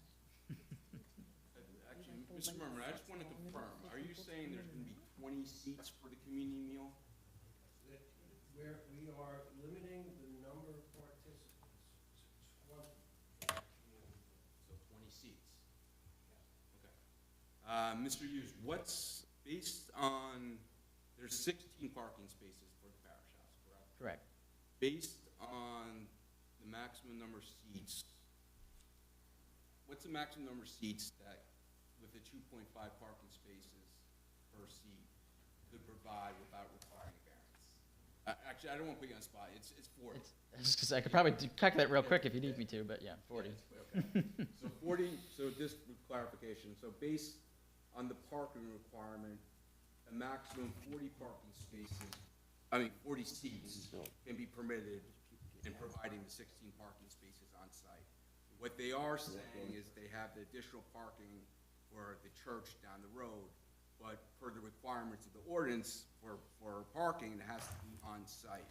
So a maximum 40 seats could be on the property and provide 16 parking spaces on the site. So there's ample amount of parking on the site for what they're Yeah, proposing. But this In the terms- reverse. But this in terms of if they're thinking about, expanding down the road, what is the maximum number of seats they can provide without requiring a parking variance, and that's 40 seats. Yeah, I think we can summarize the 4 phases later in this hearing. For question purposes, I think Mr. Hughes has answered it all, but our concern only is that the parking does not overspill into the roadway. It's handled in the parish parking lot and then secondarily in the church parking lot. Seems like, I believe, that the protocols listed here will work for that. And obviously, we want the traffic to function, given that there's only one way in and out, only one way out of the site. There's 2 ways into the site, potentially, but everybody has to go to that light to get out. DOT is not gonna change the green time, correct, Mr. Hughes? Yes. Right, that's already been evaluated through our 2 redevelopment projects. We got the second lane there, the left and then the right lane. That was very helpful, because instead of a queue of 8 or 10 vehicles, we now made it 4 and 5, 5 and 4, whatever. But is DOT's, let me say it this way.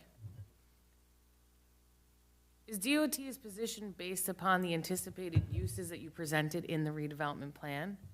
Yeah. It's so minor compared to Morris Avenue. Their job is to get the Morris Avenue traffic flowing. The minor street traffic, not really concerned about that. So we're not gonna be able to change that green time. That's just a practical matter.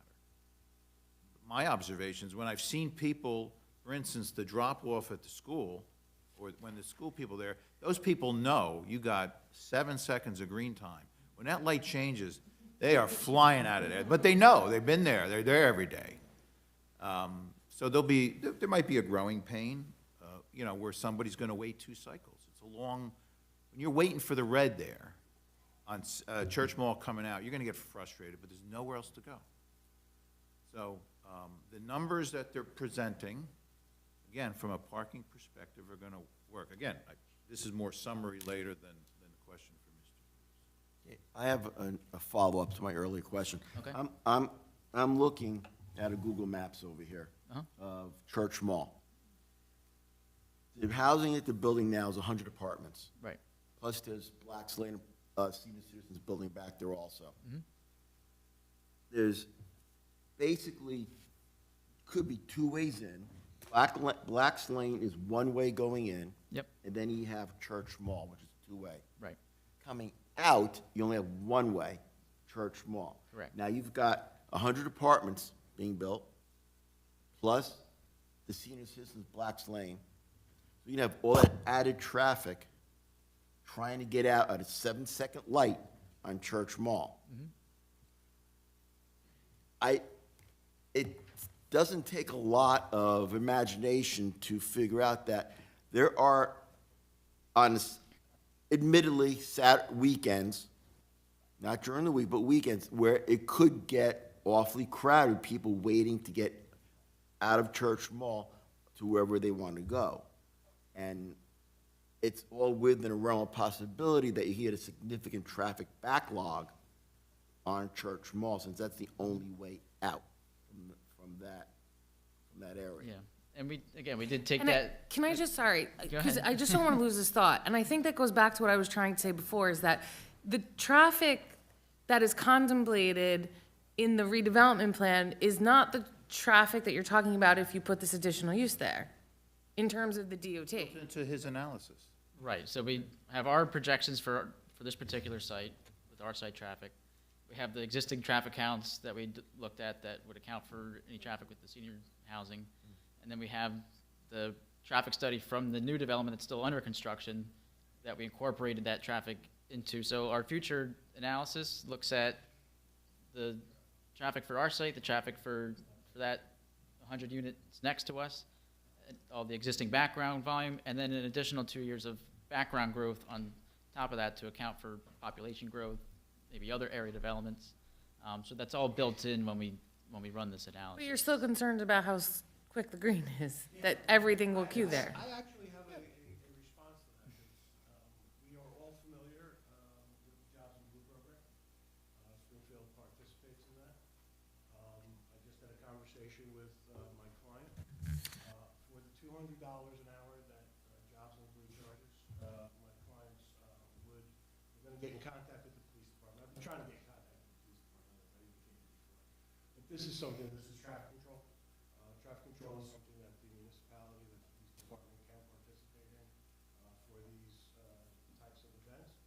And so we are going to communicate with them, and we will make a commitment to provide some sort of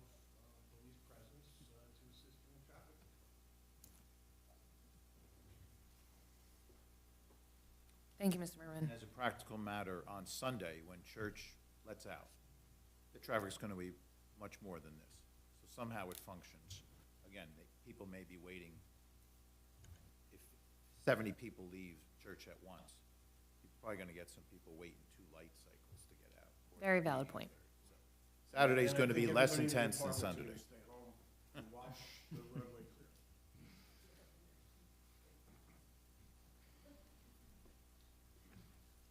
I'm sorry, any other questions? I have a question for Mr. Harris, but not for him. Okay, so,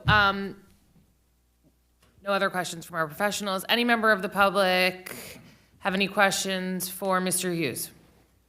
None, thank you very much. Excellent. Yes. My question is, can you just walk us a little bit through the registration process? How does somebody become a member of the group that registers, and how do you, like, control that? Well, I know you know my son, so my Yes. son actually came up with the development of the website itself. He also revamped the plan that we initially had. Unfortunately, when we came before the board years ago, 2 years ago, the site had to be dismantled in many ways.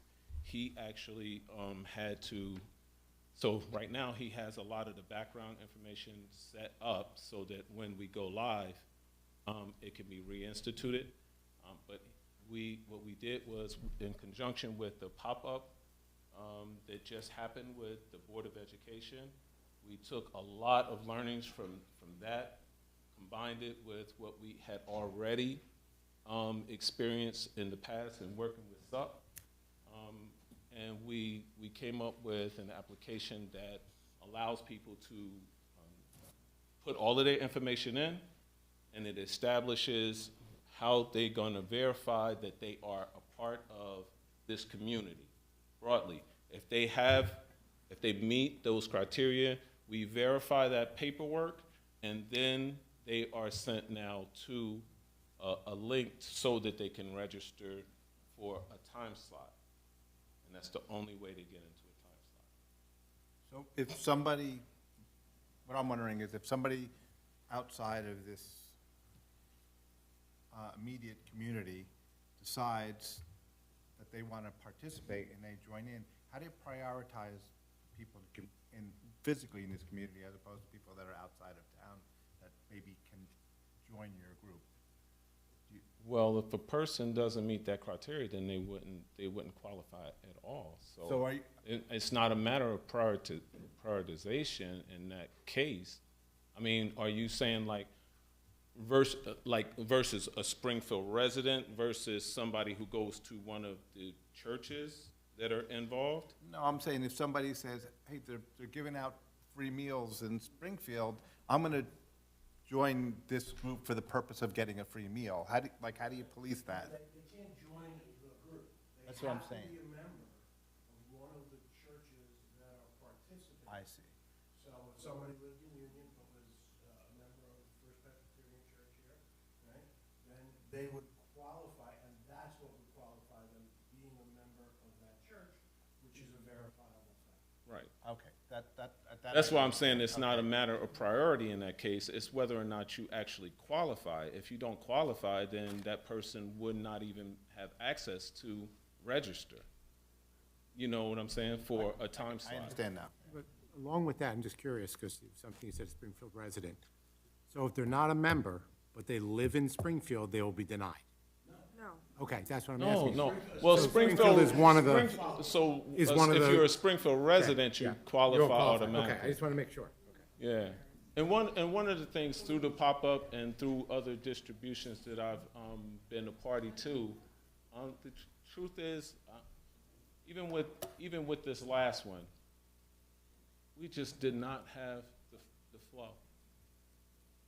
That's honest.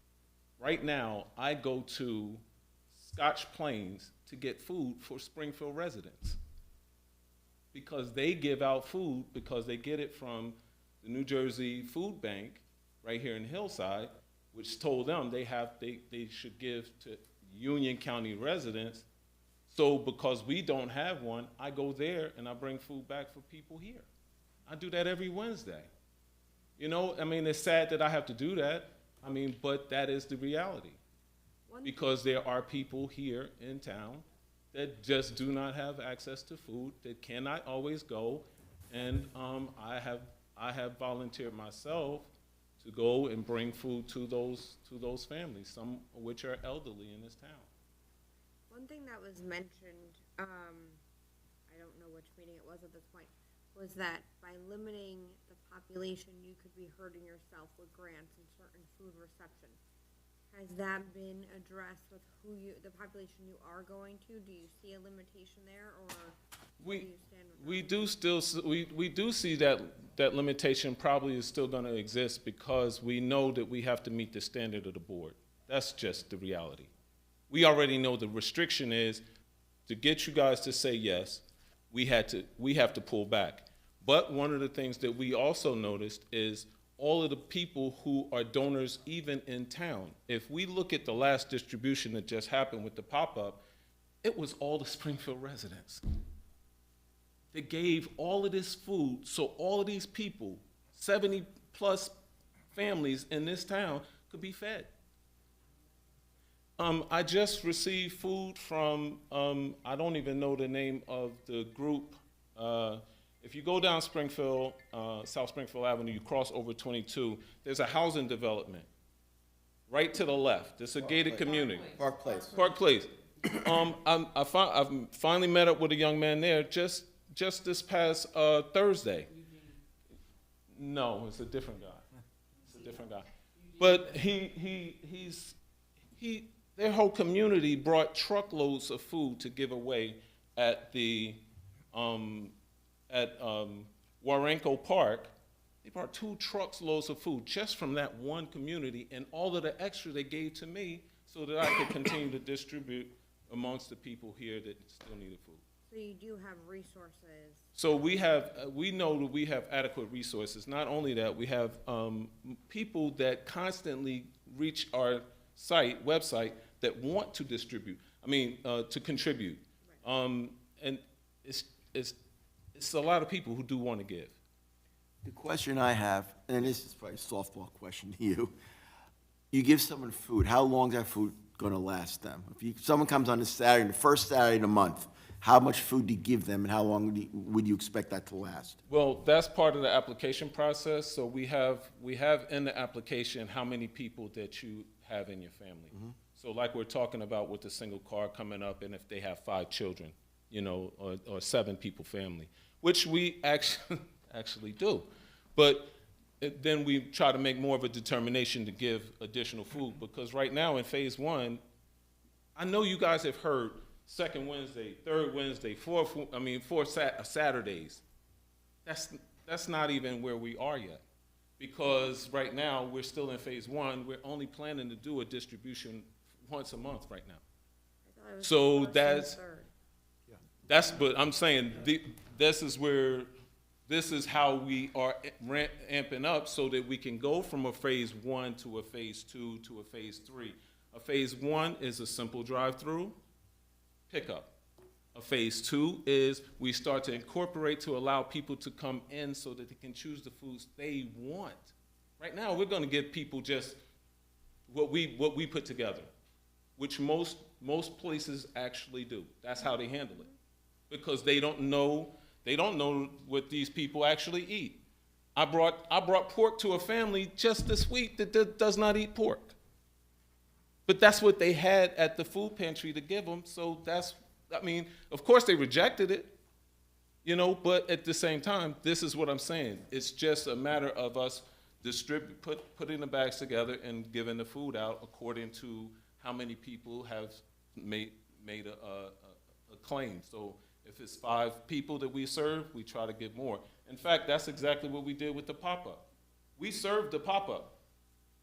We provided 50 turkeys to the pop-up, and we stood and in the rain, and we made sure that people got fed. That's what we chose to do as part of participating and making sure the Springfield residents are fed. That's what we did.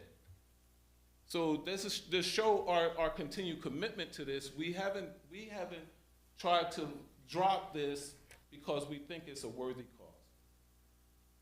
And we know that the pressures that so many people are under, and they continue to be under, and we know it's only getting worse for a lot of people. Will you allow any on-site registration to be able to help people with it if they show up and you have the availability? See, right now, we're not planning to do that at all because we know that it might be a violation and that might get us shut down.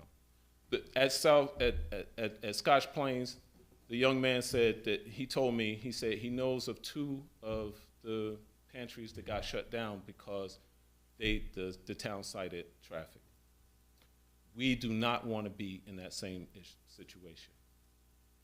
They there are a huge church, so they have a huge lot. So they have no issues. And although there's no police presence, the police officer is always on the block. Let me just say that, So they're patrolling. And there's an officer who sits there and he monitors who's coming up and down the street. So, I mean, I think I haven't been stopped, but I do notice the presence. Because again, I've been in law enforcement for 25 years. I'm retired now, but you're trained to kind of look at these things.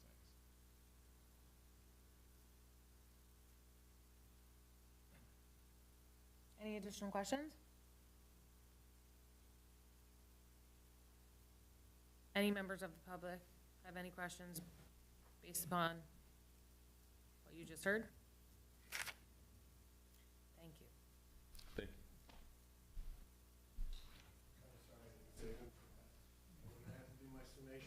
But at this time, I'm going to call Robert Hudak, our planner, just to give you guys a little bit more based upon the testimony that we heard today. Okay. The majority of his planning testimony has already been. I was previously sworn. Do you want to swear me again? Yes, please. Sure. You swear or affirm to tell the truth? I do. Again, please state your name. You have been previously accepted as an expert. Thank you. Yes, Robert Hudak, Hudak. And I'm with the firm of Insight Engineering out of Wool, New Jersey.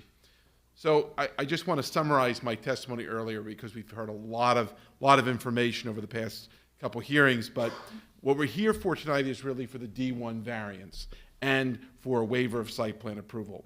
So specifically related to the D1 variance, as we discussed at the first hearing, I believe, and I believe we had talked about at length, this is an inherently beneficial use. It falls into that narrow category of uses that the statute and the courts have recognized as benefiting the general welfare, that simply by the nature of the use, we satisfy the positive criteria of the Medici standards for the D1 variance. And there is case law on this, including the Market Street Mission versus the Board of Adjustment of Asbury Park.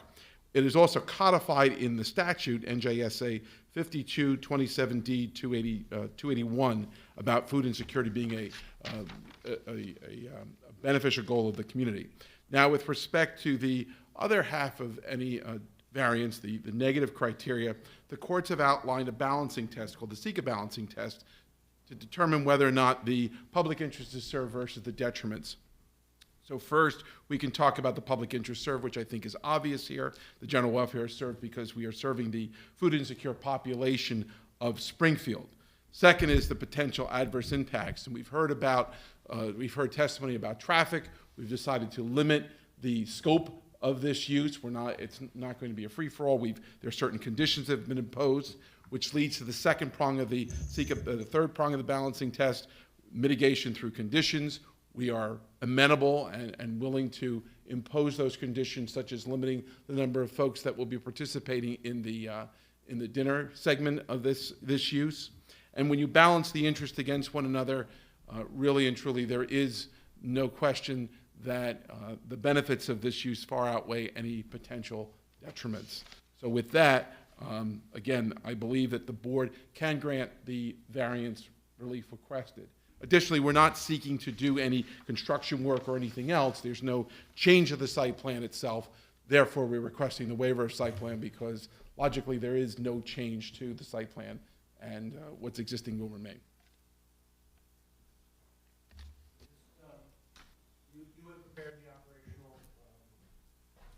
testimony or the operational manual that we Yes. previously provided. So Yes. you're able to answer any questions that members of the board might have, again, about the operation specifically. I have no further questions. Members of the board?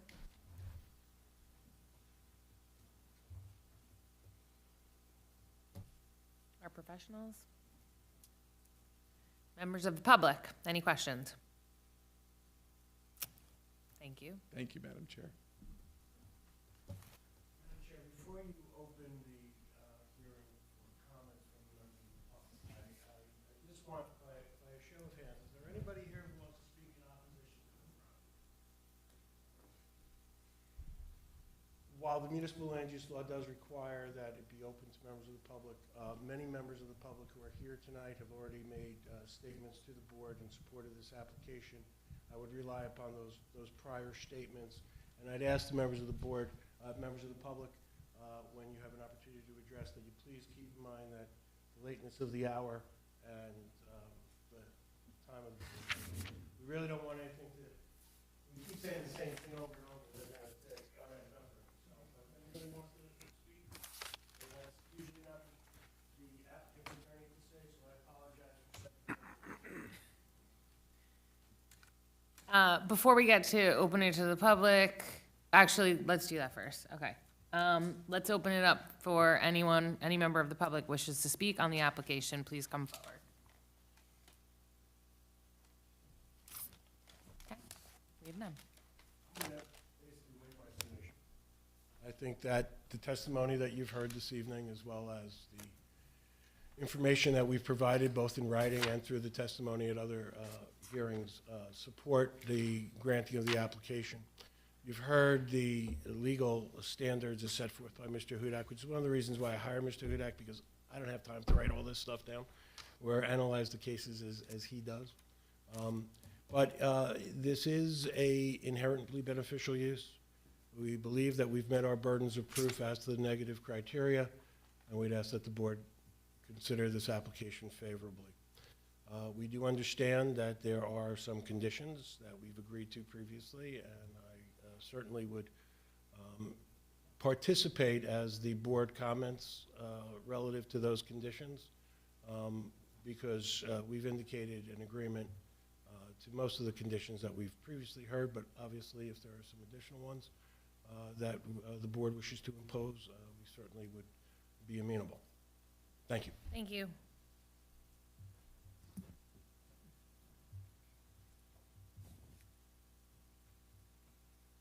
Okay, I'm opening it up to the board.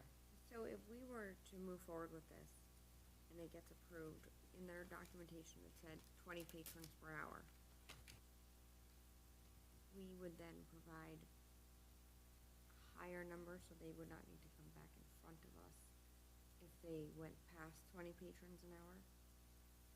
Like, say they realize their process and they're like, okay, we can get through people in 3 minutes, so we can open it. They're asking for 20. Right, they're asking for 20, but why, if in 2-3 months they have that part organized, and they can do 40, instead of reapplying and updating it, would they need to come back to us, is what I'm trying to understand. The board has the ability to do it either way. It's up to the board to either approve as applied, or if you want to allow a greater number, should that be the board's wish, you could do that. Thank you. The question I have is, when we do vote, are we voting each individual stage? Are we voting the entire document?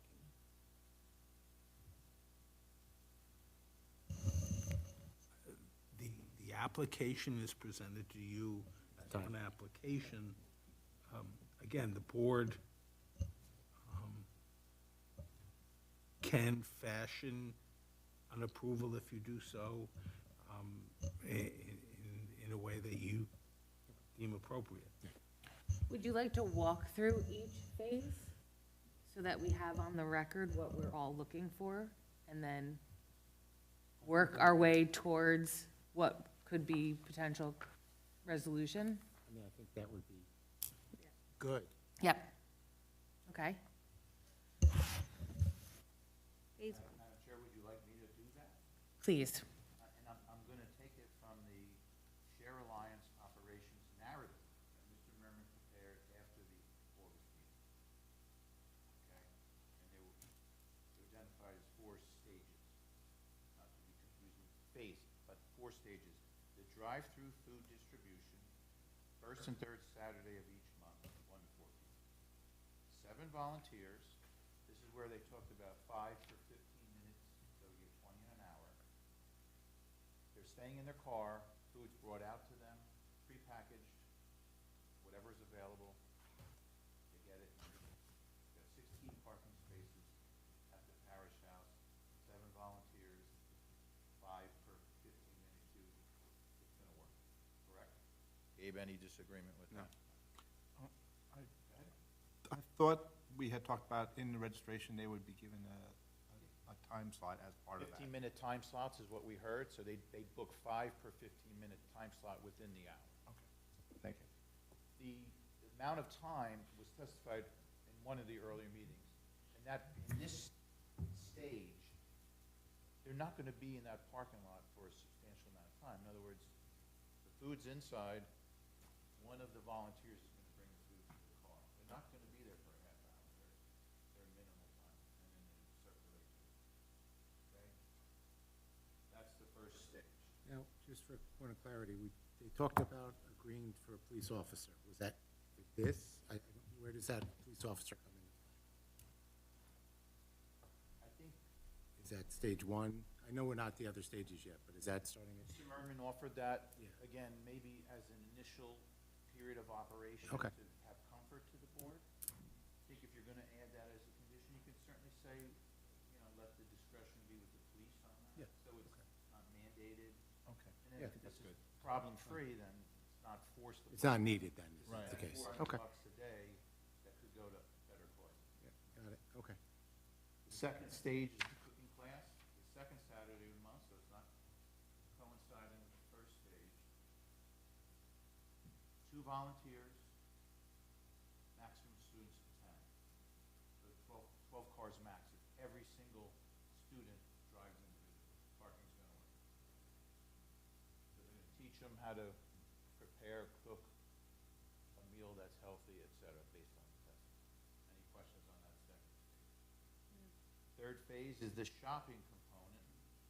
Third Saturday of the month, it's gonna coincide on that third Saturday, the first stage, which is the drive-through.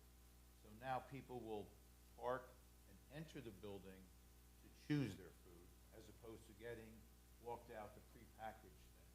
It's gonna be more selective in what they're gonna choose, you know, the pork issue that was. Is that gonna run parallel, though? Is there gonna be a drive-through plus people are parking, right? So we're gonna have the drive-through for the 60, right, 3 hours? And then they'll have the shopping. Okay. So, this says maximum volunteers 3. They have in here a maximum number of patrons 2. As they pre-register, I guess they're gonna fill those time slots. So the max is 5, plus what you had on the first phase, which was 7, and a couple of cars in there. Still gonna work with the 16. We haven't even talked about one of the things you could put the volunteers at the church, so you maximize the parking. The fourth is the community meal, which is probably what we're most concerned about. That's the 4th Saturday of the month, so it's not gonna coincide with any of the other stages. This is the registered Paris, Mr. Merman, 20 per the first session, 20 the second session with the gap in between, with a maximum staff of 10. So this is where maybe the 16 spaces would be taxed. Again, with the 20, call them patrons, we don't know how many cars that is. The Springfield standard for restaurants is 1 per 2.5, so that's how you back into it as a number. Will there be families coming? You heard yes, so that's less cars. If everybody's an individual, you get more. You have the 27 spaces at the church parking lot, which are incorporated. So with the 20 max, not 64, but the 20 max, you can see how this works. And if it's more than 20 up to the 64, maybe you get the full utilization of the church parking lot if the number of 1 per 2.5 those are your four stages. They all are independent other than stage 3 may overlap stage 1. But the parking seems to work, certainly on phases 1, 2, 3. And the parking on 4, maybe that's where the spillover has to go to the church on the corner. Everybody understand those 4 phases? Did we miss anything important? No, my concern is just the limitation of this. And there's another mechanism, so Mr. Merman has beautifully said they will come back to this board if they want to increase the sizes. Certainly as they operate, you would have to think that Springfield officials are gonna, in some way, understand that this is functioning well. Whether we see it ourselves or whether hearsay comes to us and say, there's a problem, there's not a problem. Probably if we hear nothing, it's gonna be functioning just fine, right? So, another mechanism that we utilize on other applications, maybe more so with the planning board, is we have a TRC. So, they can come to, approach the TRC, the planner, the engineer, the administrator, the zoning officer, who's code enforcement, the police can talk with the applicant and say they want to go from 20 to 30. And we have the experience of watching them for 4 months, 6 months. And we say, this is working. We can report back, this is what they've asked, and this is what we feel as a TRC. And we can make a recommendation, our ordinance permits this. And then you can issue a site plan waiver in that case. Or, as we did last Friday, we had the TRC and we needed an outdoor visit. Planning board sent 3 members of a subcommittee to join our TRC, which is rare. But you could, Jody, have a subcommittee that 1 or 2 members could listen in on the TRC. We don't want to take up more of your time, you don't get paid for this. But they could be firsthand witness to it as well. So this way it saves the whole board and the applicant all of this effort and financing to come here. So Mr. Bergen could tie in the reappearance in verbiage that would permit the TRC aspect or the full board if the TRC were to recommend it. We're not trying to intercede in this, but it's a low-cost way to get the anticipated question answered without a full board showing up like this with all these people. So if we were to write that into the resolution, and forgive me, because I'm sure we went over all these numbers multiple times, but what are the maximums for each phase? What I have written on the Share Alliance Operations narrative is the drive-through food distribution, the first stage listed. That's where we heard 20 per hour, technically 5 per 15-minute increment. That's how I guess they're gonna register that, but essentially 20 per hour. And that's for the 3-hour time. Right, but I guess based on the parking, what I'm trying to say is based on the amount of parking that's available, they could, if we were to say, okay, they could revisit with the TRC up to the maximum. What, I know by ordinance, what would those maximums be? I think you would, I think quite frankly, you'd watch the operation. Somebody would have to watch it on a Saturday, which I'm sure code enforcement Right. or myself could do, or planning could do. And you do your parking counts over that 3-hour period and say, this is what, if they had 5 per hour or 20 per hour, this was the maximum we saw. And that would lead to the answer to grow this, if you were so. But that's a, if I'm hearing you right, that's a parking count. Yes, If it's a drive-through, then it's. which is stage 1. Right, that's what I'm saying. So is there a formula for a drive-through? No, but if they're doing 5 per 15-minute, plus your 7 volunteers, you shouldn't exceed 12. I mean, most likely, the cars you're going to get, of the 5 in the 15 minutes, maybe you'll only have 3 coincident. Yeah, no, but I guess you were asking like. I'm trying to say, like, okay, so if they're queuing and it's like, okay, well, 5 cars are queuing, but we get to a point where for the 100, what was it, 75, 6 feet, right? Okay, so they're queuing and you say, okay, well, you could fit 10 more cars in that line for that, 5 more cars for that line for the 15 minutes. I'm trying to come up with a maximum as to where the TRC would no longer, where they'd have to come back to the board. And I don't know if maybe we can do that, but I was trying to parking, I think write you that can do in. that. Right, for parking you can, I Formula. guess the queue. Q, I don't know how can't. you would. All I'm offering is that the staff members, would anticipate that and would look at this. I live in town, I mean, I'm certainly Saturday, 1 and 4, and take it there. So do we have to put a maximum number on any kind of? It is 20 right now. Or, well, no, we're talking about the drive-through. If we give them the ability to increase it, do we have to say a number, or do they? So, defer to their it- expertise? Just to clarify the question, Mike has suggested a streamlined way for there to be an increase by way of TRC review. Your question is, can or should the board put a maximum and give the TRC the authority to increase up to a particular number? Right. Frankly, from a legal standpoint, I would recommend against that, though it wouldn't,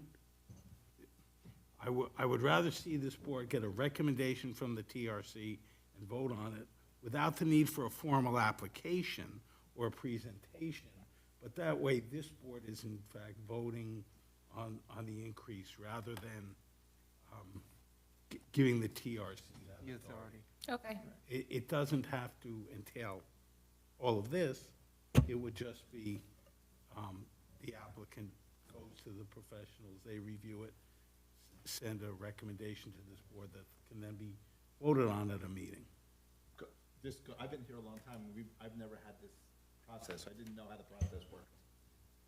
And I don't think you wanna leave no upper limit, because then code enforcement has no way to enforce what your resolution. Well, no, I anticipate the resolution will set the limits as per the proposed operating process, and then if it becomes feasible to increase that, this board could allow the TRC to review the facts and make a recommendation. So if this works successfully and then they want to increase it to say the second and fourth Saturday as well, they can do that through the TRC and not come back. No, they would have to come back Still to come the back. vote. They would give their recommendation. The TRC would give the recommendation to the board. Right, but they board would would not then- represent, it would just be the TRC. No, it'd be just a direct vote, correct? No, we're not talking about adding days. No, We're, I'm saying if there was an alteration to this, after, if it was approved, they go through the TRC and then the TRC provides a recommendation to the board, right? yes, but we're talking about, I thought we were talking about only the increase in the volume, But if it's working and they're like, okay, we want to do it every Saturday.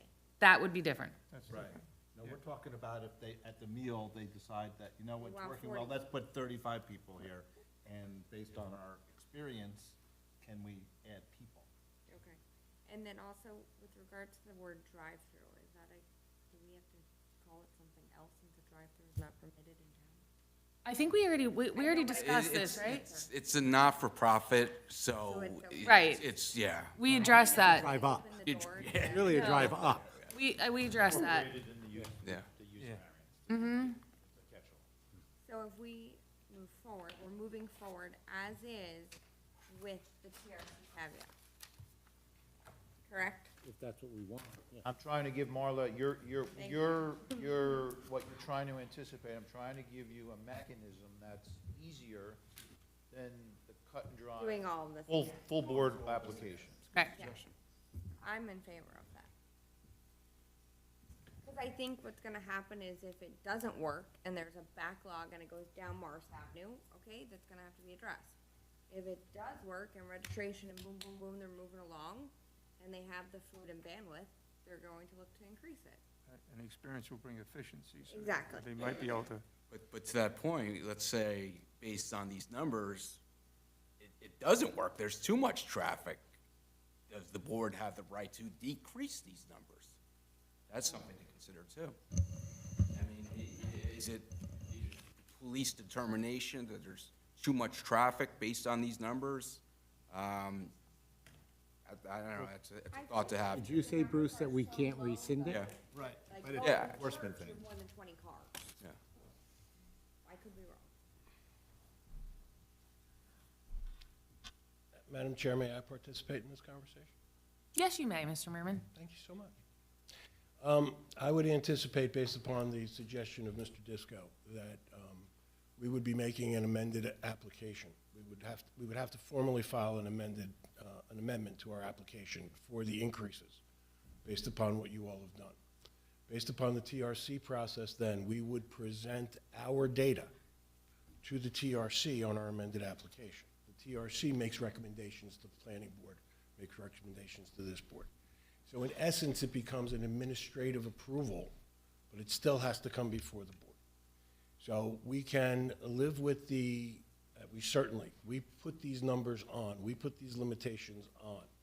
So we believe that these are appropriate for now. If we find after 3 months of experience that we are underserving the community and that more volume can be handled, let's say we get it down to 7.5 minutes a car instead of 15 minutes a car. We'll know that, right? Because we're going to be monitoring it ourselves for that purpose. And then we will present our data. I don't think we're going to bring Mr. Hughes back on it, but we'll present our data as the volunteers have presented to the TRC, and then they would then bring a recommendation to the board with our amended request. We would appear, simply because the municipal land use law, if you're going to vote on anything, requires public participation. But obviously with the TRC recommendation and the discussions that we've had now, and the resolution that I'm sure Mr. Bergen is going to tie up with a nice bow and buttons, we'll have that framework, and so we can come in and say, okay, we're here today simply because we need to increase this to 30 cars an hour instead of the 20 cars, and here's the experience, and here's the recommendation of the TRC. Thank you very much. We're ready to go. But we won't have to go through all of the D1 proofs because we've met that. You have granted that use variance with the conditions. So when we come back, we're asking you to modify the conditions.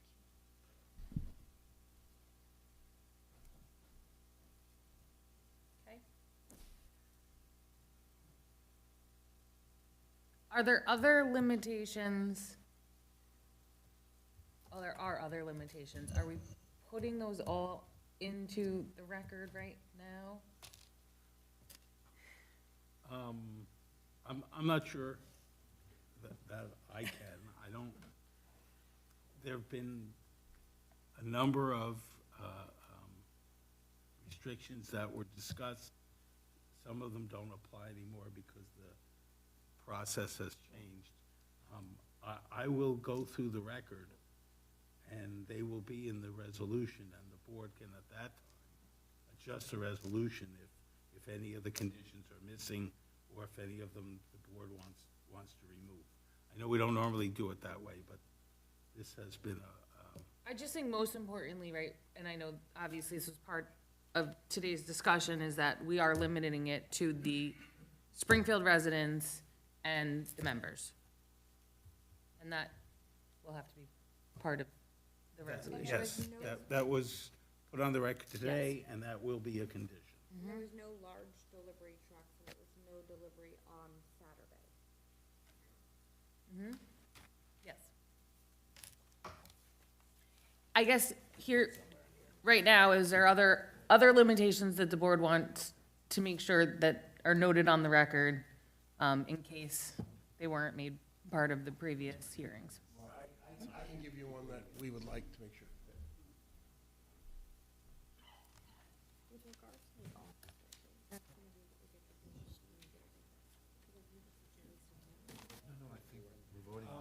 The one condition that I think that should be reflected is the condition that no large pop-up events are being approved by this application.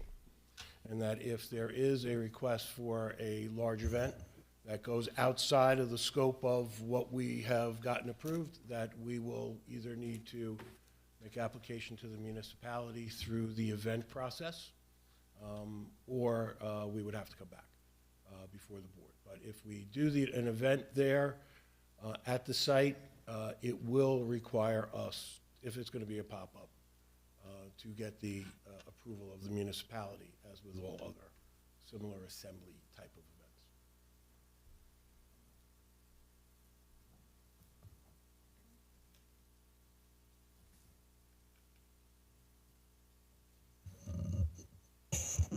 Tell me again, make it, So one of the concerns that were raised was what happens if all of a sudden we have a large truckload of turkeys that Community Food Bank wants to get rid of, and they want to do it at our food bank. We can't, because of the limitations you've all placed on us. First off, we just talked about no large tractor trailers, right?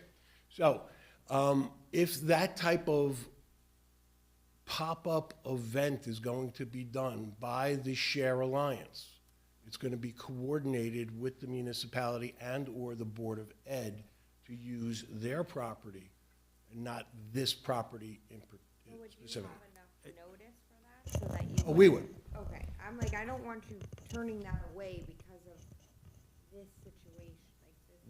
Once you all approve this application and the Community Food Bank and the public is made aware of the existence of the Share Alliance operation here, if you build it, they will come. The vendors will be contacting them. We saw this, and Mr. Bergen and I spent many hours packing boxes during COVID when I was working at the county. Actually, they made us go to do that. They said, don't come to work, go pack boxes, right? So that's what happens with these kind of events, that they reach out and they say, hey, the vendor or the Community Food Bank, they're the ones who are behind that. And so they will know who to contact, et cetera. And once they do that, once they land with us, then Share Alliance is going to figure out how to process that request. But it is not anticipated, it is not part of this application. I know like the first time we talked about this, we talked about running events like this and how that goes. But it's a matter of refinement of the program. And over the last 4 months, obviously, you've all seen how we've refined the program. So I'll leave it at that. my thought would be, and maybe the other professionals want to give their opinion, but if it is an event that is not at this site, then it is not limited by this approval. This is site-specific. It is not specific to the Share Alliance. It's specific to the Share Alliance process at this site. So if you're talking about doing it on municipal property or Board of Ed property, I don't think it needs to be accepted in this resolution, because it doesn't have anything to do with this. I agree. Should be site-specific. By law it is. Yeah, the limitation would be site-specific for no event.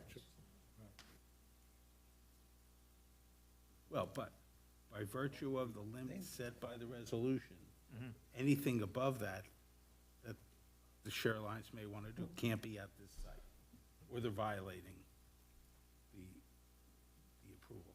Right.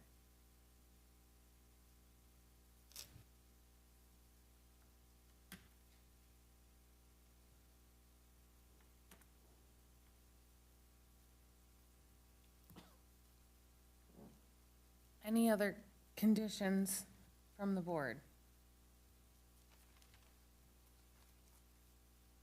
Do we have the condition about the Jobs for Blue, if necessary? My understanding from Mr. Disco is that will be an as-needed. Through consultation with police. Yeah, I mean, I think it should, They want to do As it they- the initial weekend or two, I mean. right, and then at the discretion of the department. That's fine. Anything else?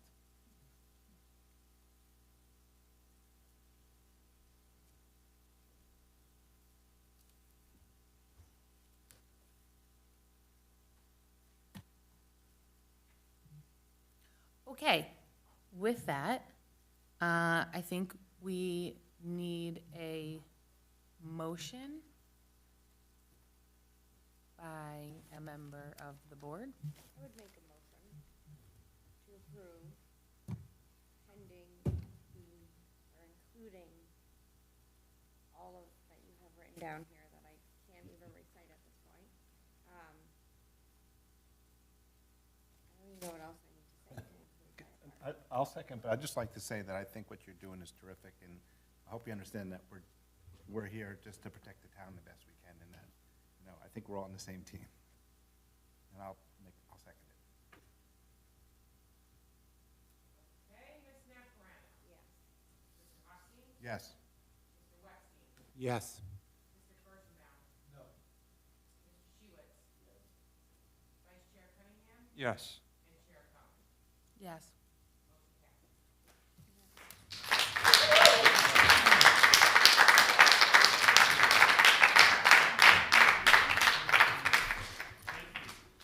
Okay. Any other business?